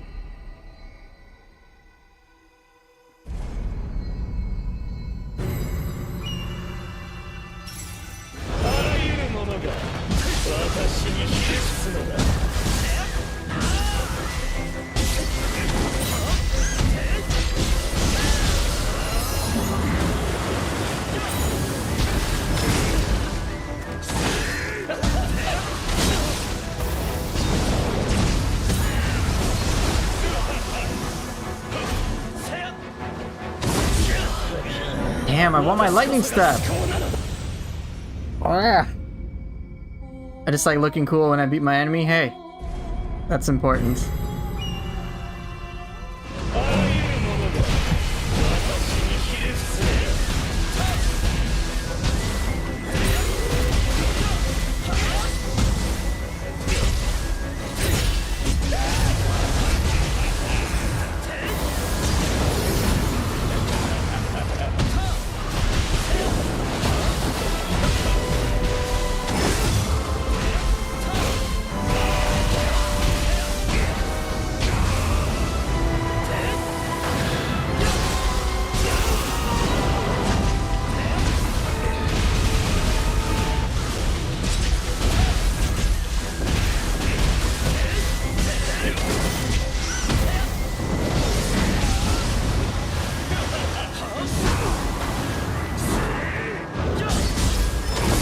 Damn. Hey, yeah, Immortal Thunder. Yep, you got the gift sub. Cool, cool. Hope you're all having a wonderful weekend. You as well. Thanks for commenting, of course.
You got used to +5, got a lot of damage reduction. Ah, yeah.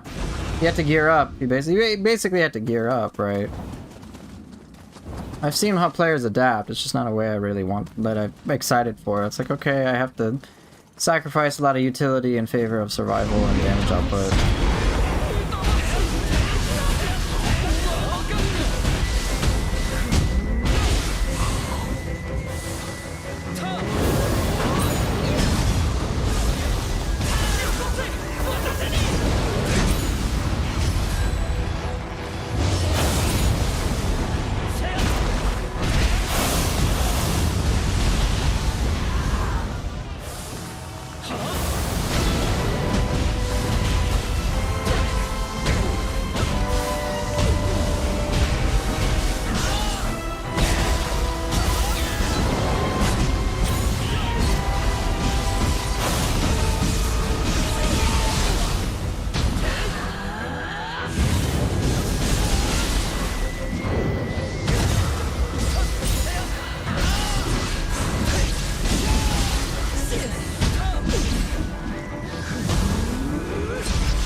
I mean, the bomb blew him up, I guess.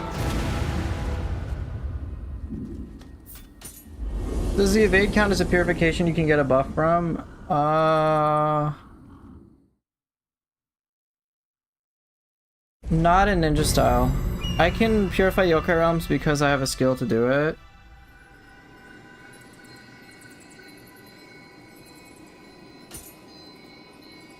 Like here, I'll show you. So I have evil dispelling evade. I can purify them, but it's not like with samurai style where I get where I actually get buffs. I'd say I can still remain flexible, but that comes with a lot of hours to play at a level you're showing. You're right, it doesn't have additional experience other than bloated values. Yeah. That's my only issue with it. If it wasn't the case, then I'd consider it. Like, for example, I'd just tell you flat out what I'd do, just to deal with the scaling. Well, one, get rid of Spirit Ascension. That's 4 points I don't want to use. Probably get rid of, yeah, I would get rid of Spirit Ascension and Supreme Parry, and then just use Versatility for a damage boost. Right away. So that I can get my, what is it, like 40% extra damage? With Samurai Style, I would get rid of Key Pulse Man. I don't know if I'd get rid of Key Pulse Mastery. It's helpful, but it may not be the most urgent. I would for sure keep Oppressive Strength, Resolute Arts, Recoup. Invigorating Arts, yes, for some sustain. Probably get rid of Key Pulse Mastery, Key Pulse Man for 7 extra points. I don't think I need Destructive Arts. What would I do? Key is not an issue for me. Survival would probably be an issue, so I'd just use Blade Breaking Deflect, just to make my life a little easier. But if I find myself doing okay, then I'll just have counteroffensive. Well, actually, I wouldn't need counteroffensive deflect because I have buffs. So probably Blade Breaking Deflect, reduce their damage, all things considered. I don't need Tempestuous Deflect. Yeah, I would swap that out. For Ninja Style, I would keep Supreme Shift. Backstab Life Siphon would be... I don't know the values of this. I don't think they're that great, so I'd probably swap this out. But in favor of what? I'm not even sure.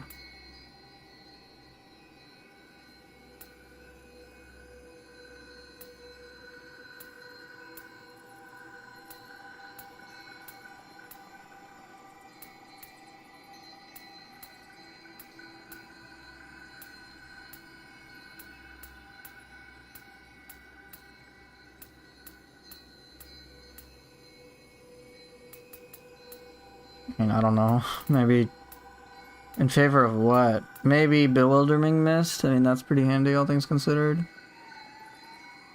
Maybe.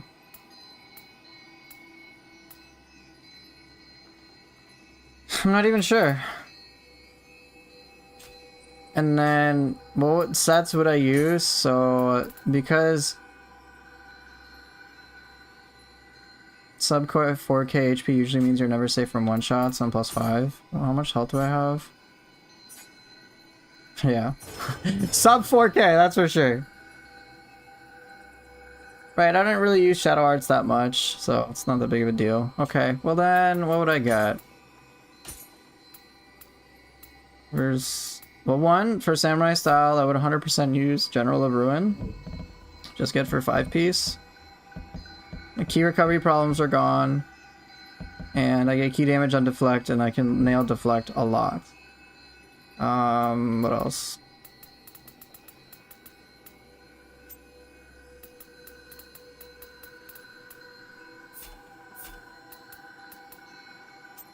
Do I like not have a Benzai Tens? Should. Yeah. So, okay, then I just use Benzai Tens. Here you go. Get my versatility up, and just get adaptability, I suppose. That is assuming I can be offensive, and I'm confident with that. Then here you go, problem solved. Don't have to worry about key consumption, don't have to worry about damage output, and yeah, I'd be good to go. Stacks can stay for a while.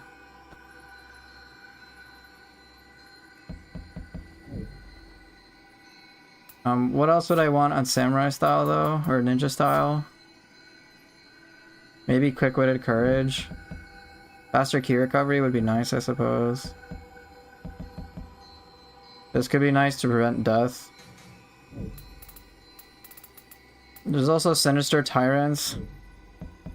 But I don't really use status ailments too often.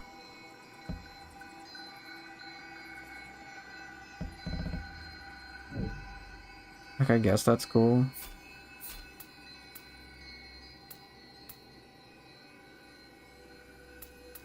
But like, if I find Benzoyl 10's excessive, which I honestly might, I can go with like a totally different set. Just a survival-based set. No, I don't need that one. No. No.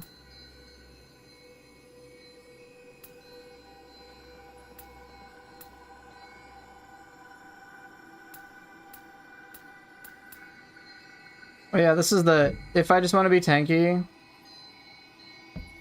I could just go with this set. Just reduce the damage taken, all things considered, by another 13%, which does make a difference. Yeah, I mean, that's solid.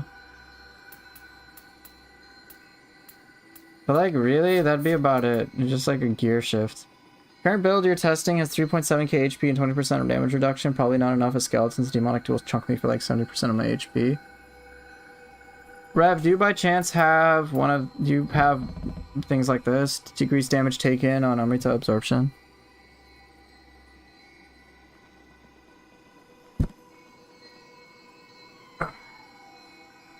Because hopefully you do. And if you're saying you do, and you still take 70% HP and damage, it's a lot. There's something that gives you key recovery for using ninjutsu for those moment ninjas out of key. Oh, is there? That's a lot of Yasukani. Tell me the secret. Play the game a lot. And then what you can do, let me show you. Blessing, Sudama Blessing, and then you can like select a Yasukani. And then you have a higher chance of getting it.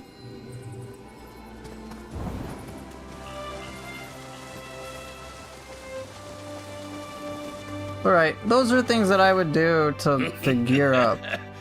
I faced the same sort of decision making when it came to the underworld and the depths. I didn't enjoy the depths because yes, I did go all in when it comes to build stuff. Well, not all in, but I invested a significant amount of energy into build-based things. Or at least enough. Oh nice, I got Elder. So, you know, doing the depths is just not really, like, it just kind of got boring. I did it once, I beat it for the sake of beating it, and then never again.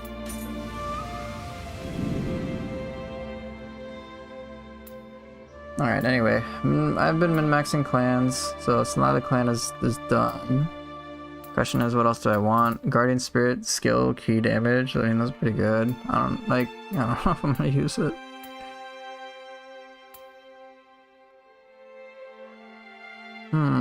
No, I don't need damage. Don't need confusion extended.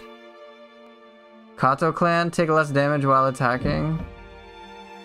Man, that's kind of legit. Let's see, any other utility-based things?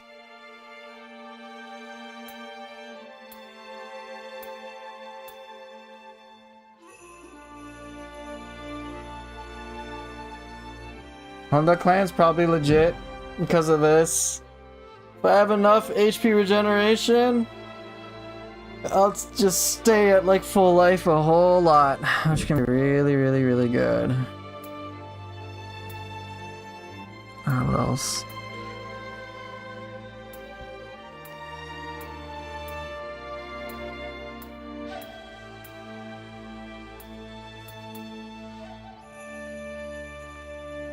I don't need the increased damage dealt deflect, not really.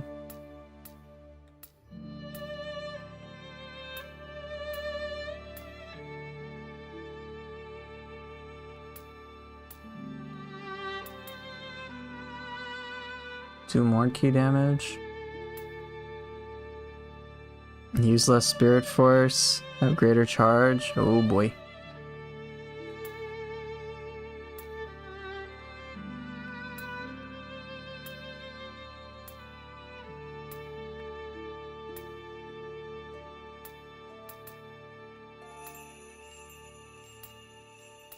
Well, I guess at this point, it's not that important.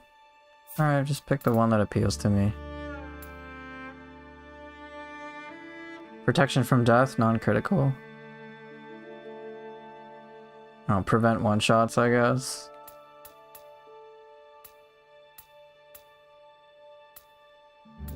Sure.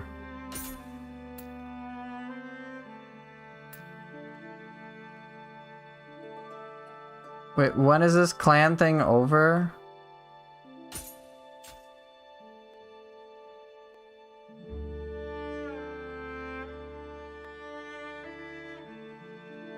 Ah, screw it.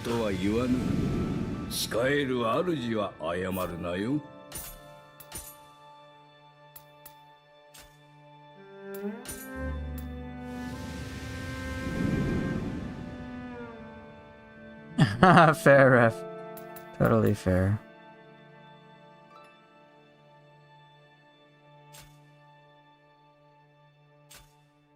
They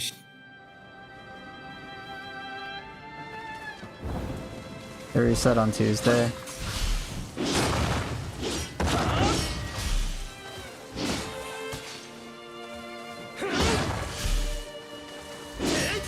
Yeah. What are the benefits of clan? Great question.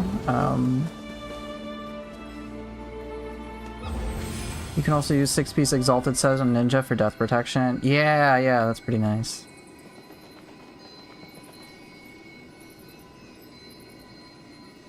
So, the benefits of clans become a lot clearer if you look at the blessings in clan protection.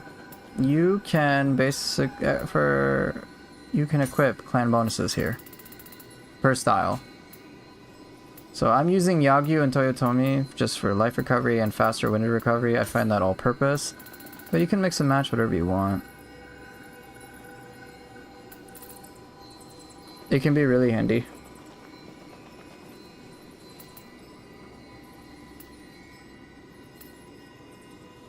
Versatility got nerfed in this game. Yeah, I heard it went from 60% to 40% apparently, if I'm not mistaken.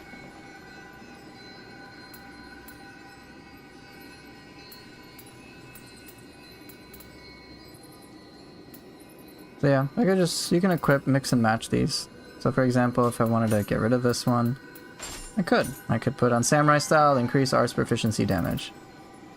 Level 9 only lasts like 3 seconds and it's only 42% damage. Wow, okay.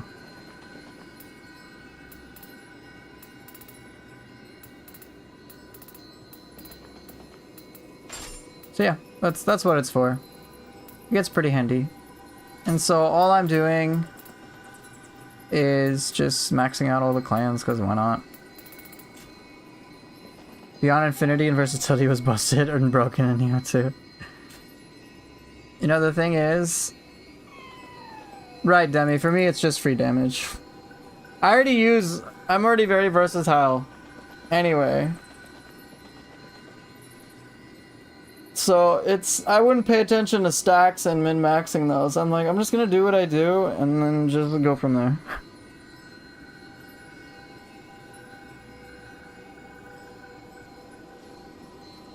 Like, that's really about it.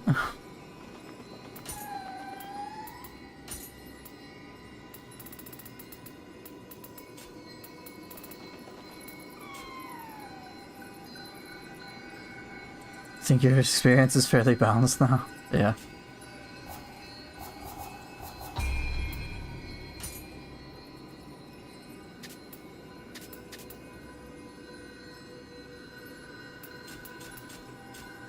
Right. For me, my current setup works for me. In this situation at New Game Plus. I haven't really needed to invest much in a build, really, at all. The only things are having +7 gear, and then outside of the +7 gear, just having certain percentage-based buffs. So having the Amrita buff specifically, so increase luck, faster movement, take less damage. Right, like, and then Pleiades, I guess.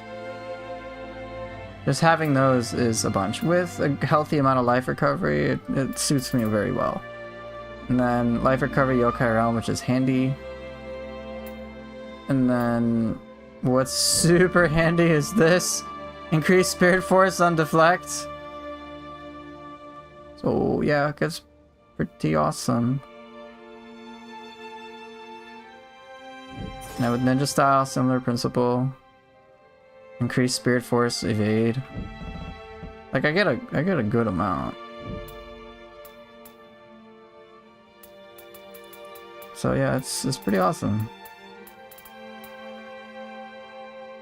I think with Enko, I am not really paying too much attention to the Guardian Spirit special effects as much as the utility of the abilities, which I like. I also personally just like the summon that is Blazing Claw. It's pretty satisfying. Hellfire Maw, I think Maw works for me pretty well. Devastation Shot, unfortunately, just clouds the entire screen. And then Gale Claws, I do like its flexibility. Hongojishi is one of my favorite ones. This happens to be great. Damage taken while attacking. That's handy. When damage, whatever. Increased damage dealt after deflect. I mean, I guess. It's kind of neat. But yeah, it's pretty cool.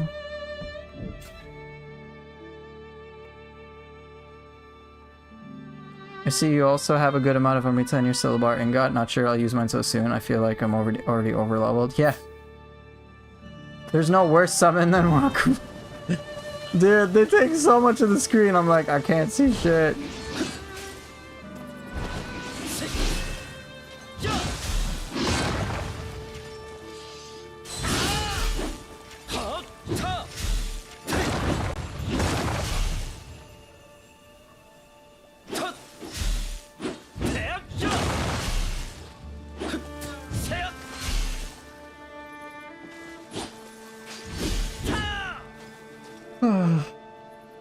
I guess you could change your field of vision. Yeah, I've heard about that. What is it? Where is it again?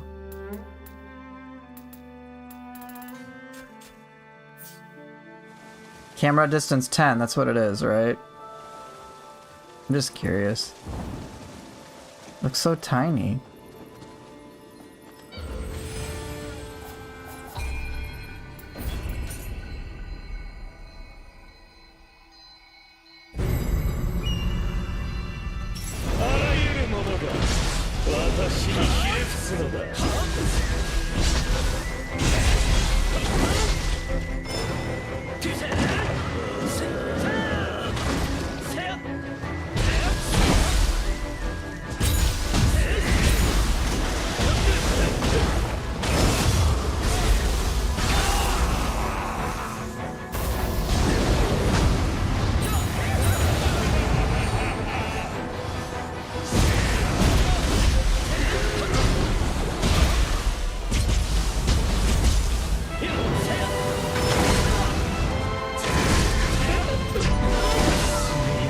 It's weird, but I'm also a little tired.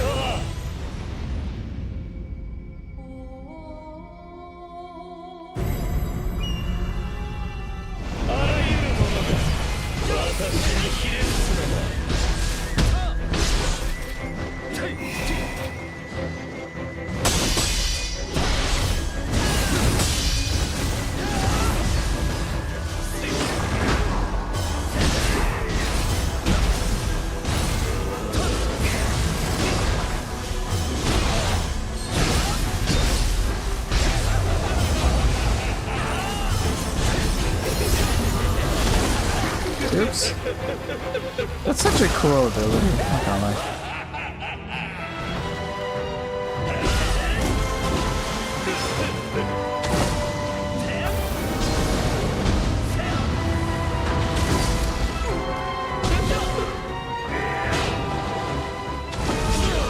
I think I'm just gonna call it. I'm too tired. I'll try out this camera distance stuff next time.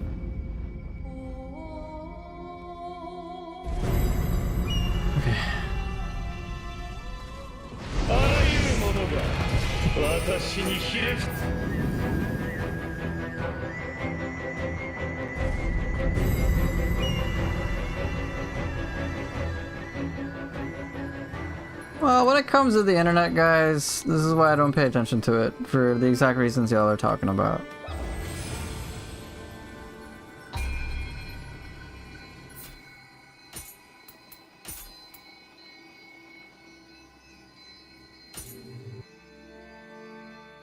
For me, I decreased the field of vision.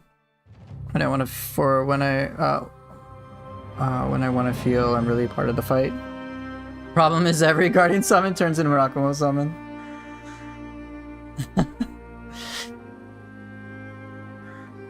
I think, like, when it comes to gamers, I'll be very honest, and when it comes to the internet, I don't really put that much stock into it. Right, and as Autumn is saying, you can get conflicting opinions, and it can be an echo chamber really fast, and it just becomes a lot of people complaining. Like, I thoroughly enjoy Nioh 3. Like, I love it. I don't feel any, like, I don't share the opinion that Nioh 2 is better than Nioh 3. I'm like, no, Nioh 3 to me is very much superior. I love the differences. Why aren't there enough Gaki Crucibles? Get out of here with that shit. So, you know, like, I'm pretty sure I'll hear, oh, Team Ninja went too far and they overcompensated. And the thing is, like, I just hear this shit and people type it out, like, on the internet, and they're like, go to complain. And very rarely is it, like, positive on the internet. I mean, come on, YouTube comments, they're just like... So, that reputation is there. So, you know, when it comes to people on Reddit who spend a lot of time on Reddit, I'm not really that inclined to listen to them because people can just yap and not actually have anything to back it up.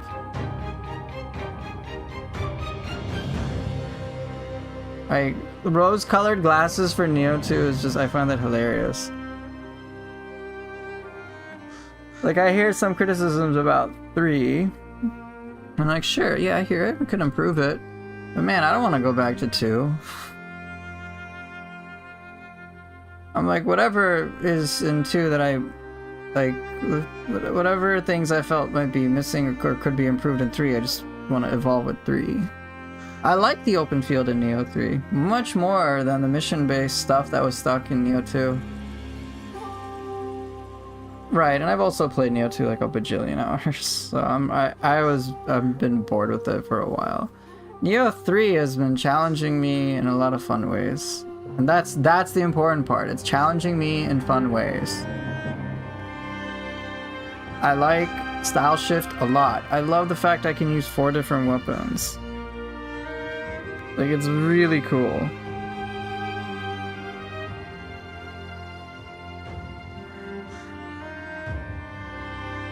For me, yeah, like, the differences that exist in Nioh 3 are so enjoyable, and that's just base game Nioh 3. It's not even considering the DLC.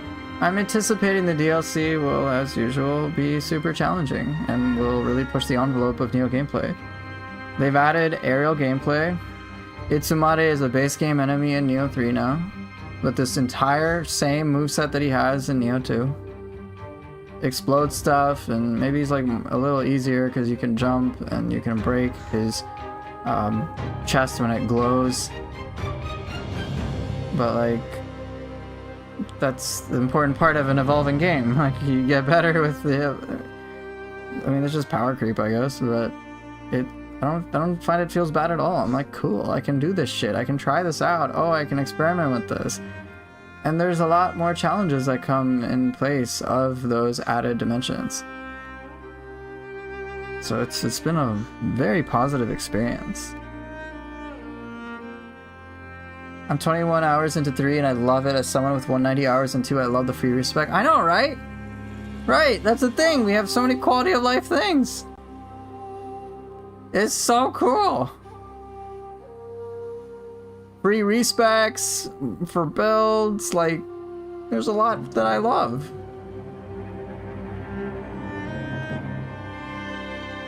I have so much experience with Nioh 1 and Nioh 2. It's like, and yet Nioh 3 is challenging me still. I recognized, hey, I got some weaknesses with some samurai style weapons. Now I'm recognizing I got major weaknesses when it comes to ninja style.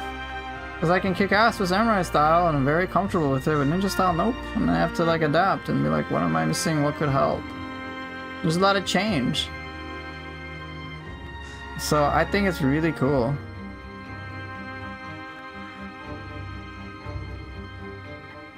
And so, you know, when it comes to internet stuff, internet people can complain, but if they don't really have, you know, there's opinions, and a lot of people have opinions, and I don't agree with them.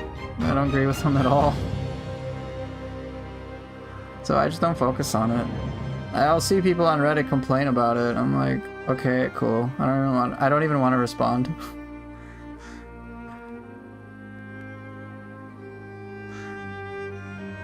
So yeah. So yeah, I wouldn't... Internet is a representative of, in my opinion, people who are very vocal, and I think that those who generally find the game enjoyable, rather than go on the internet to tell people how enjoyable it is, they might if they have like a community. For the most part, they're probably gonna do what I do, which is just enjoy the game. Like, why bother telling people about it when I can just actively enjoy it? Reddit needs their "is it just me" or negativity validating posts. Yeah, I know. I'm just focused on enjoying it. I'm like, okay, y'all don't like the game? Great. Sorry to hear that. If you want some change, feel free to go to the appropriate channels, and Reddit now has a mega thread where it's you can submit your feedback, and then the team will decide if they want to listen to it. That's that. I went to the subreddit, and if I didn't play the demo myself, I would have thought Nioh fell off based on the negativity, right? Right, that's the thing. I like...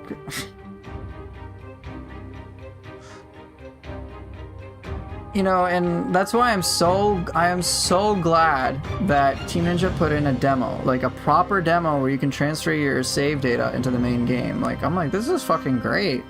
And it wasn't a small demo either. It's like, it's a significant demo.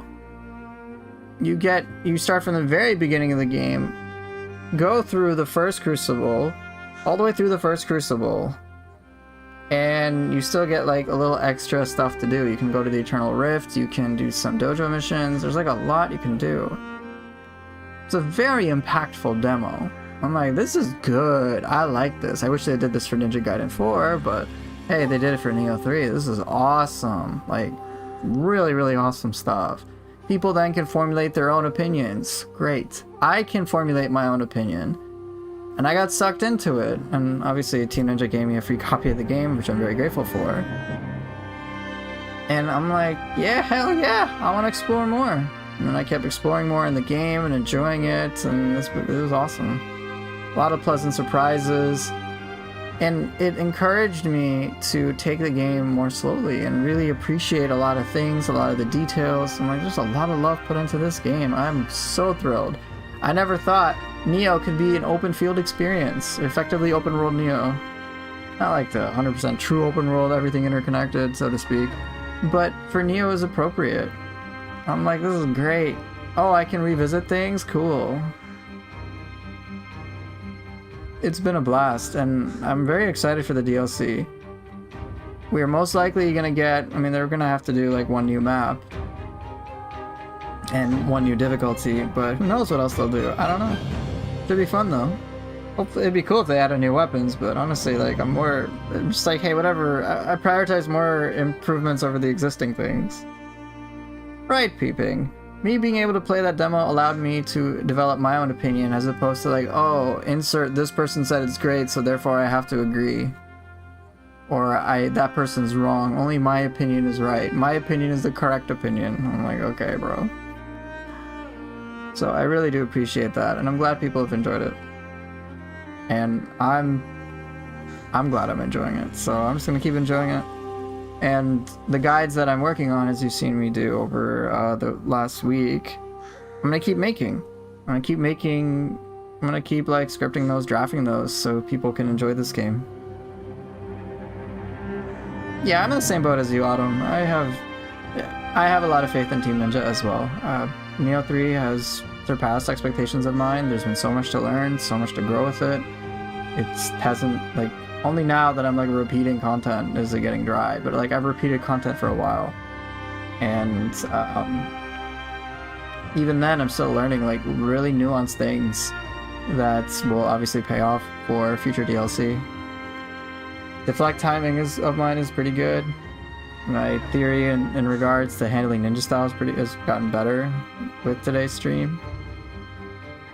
So there's like so much to learn. There's like so much for me to do.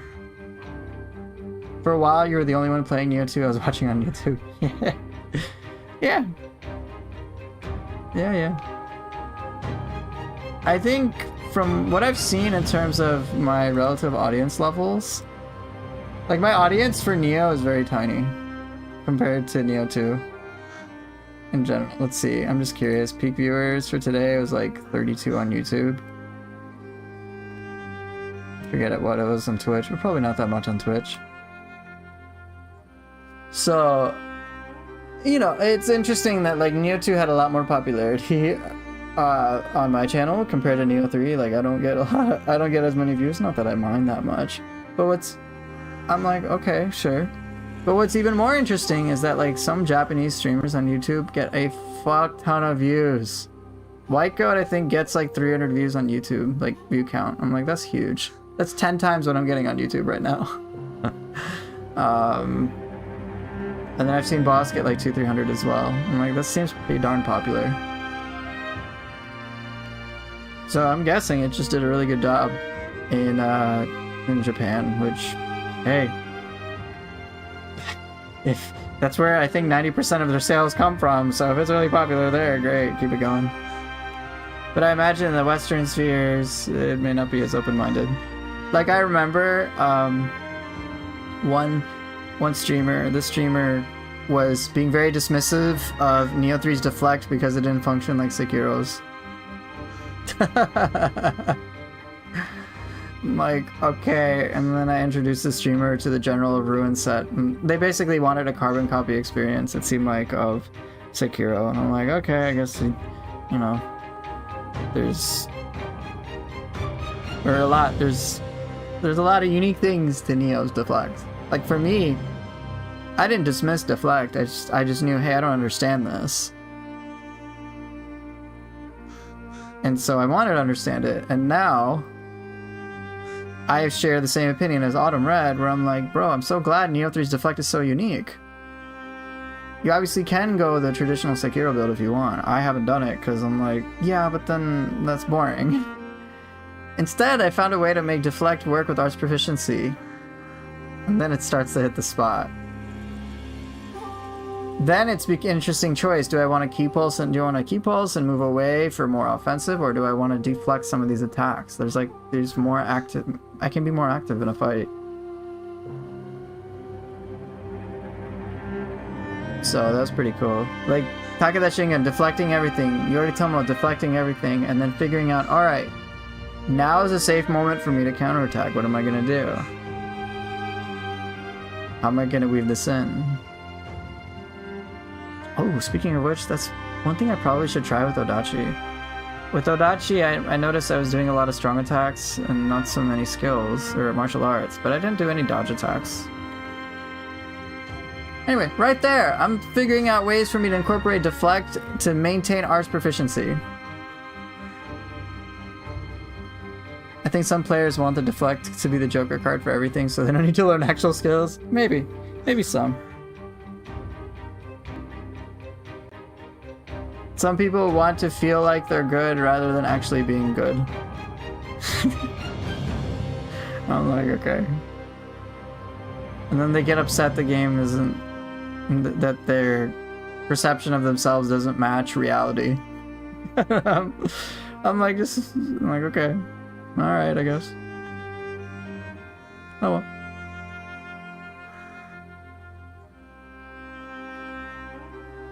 It is what it is. But yeah, for me, deflect and arts proficiency is made it much better.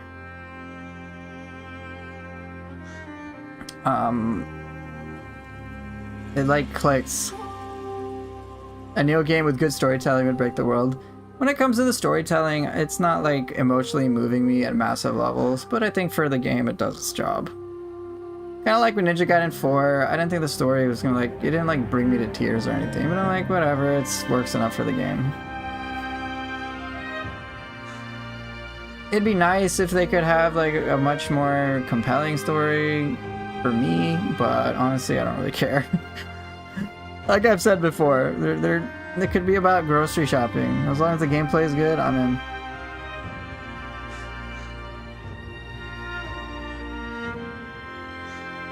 Would be cool, yeah.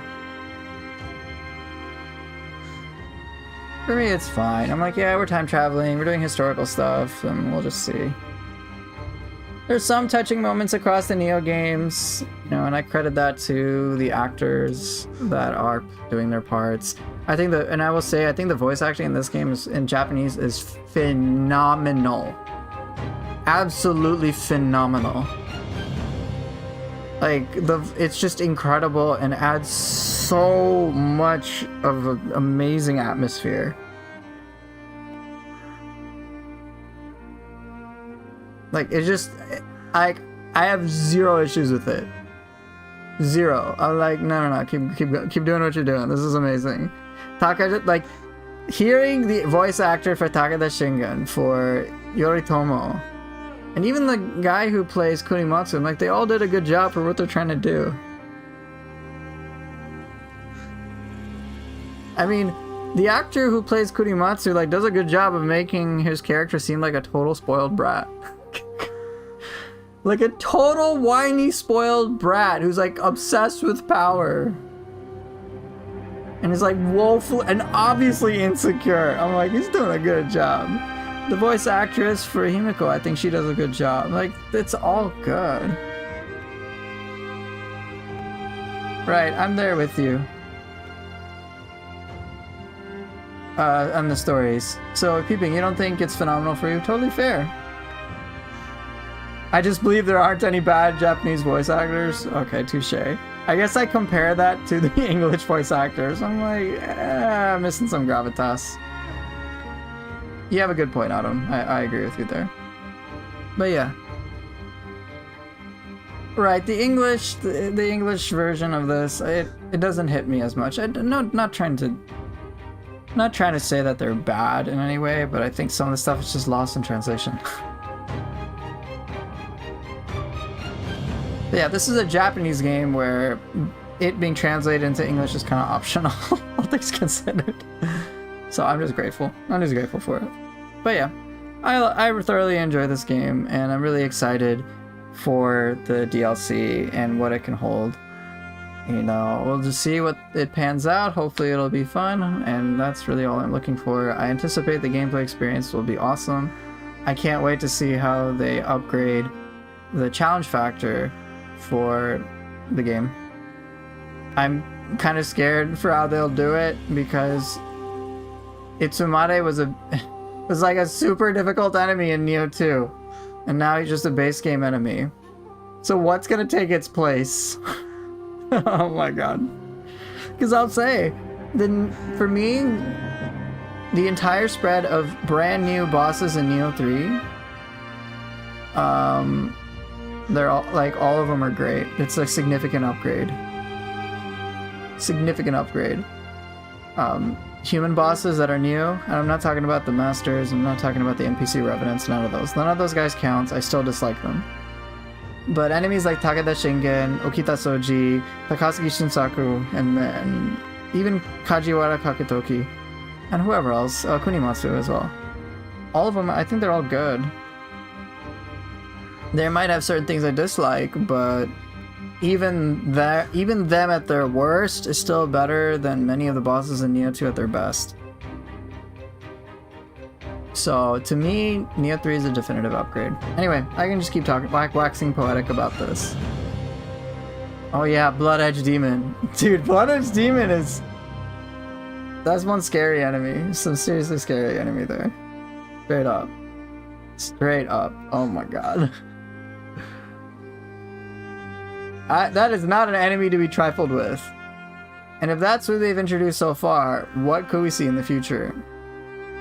In knowing Team Ninja, so far, this is the easiest it's gonna be, and it will only get more complex.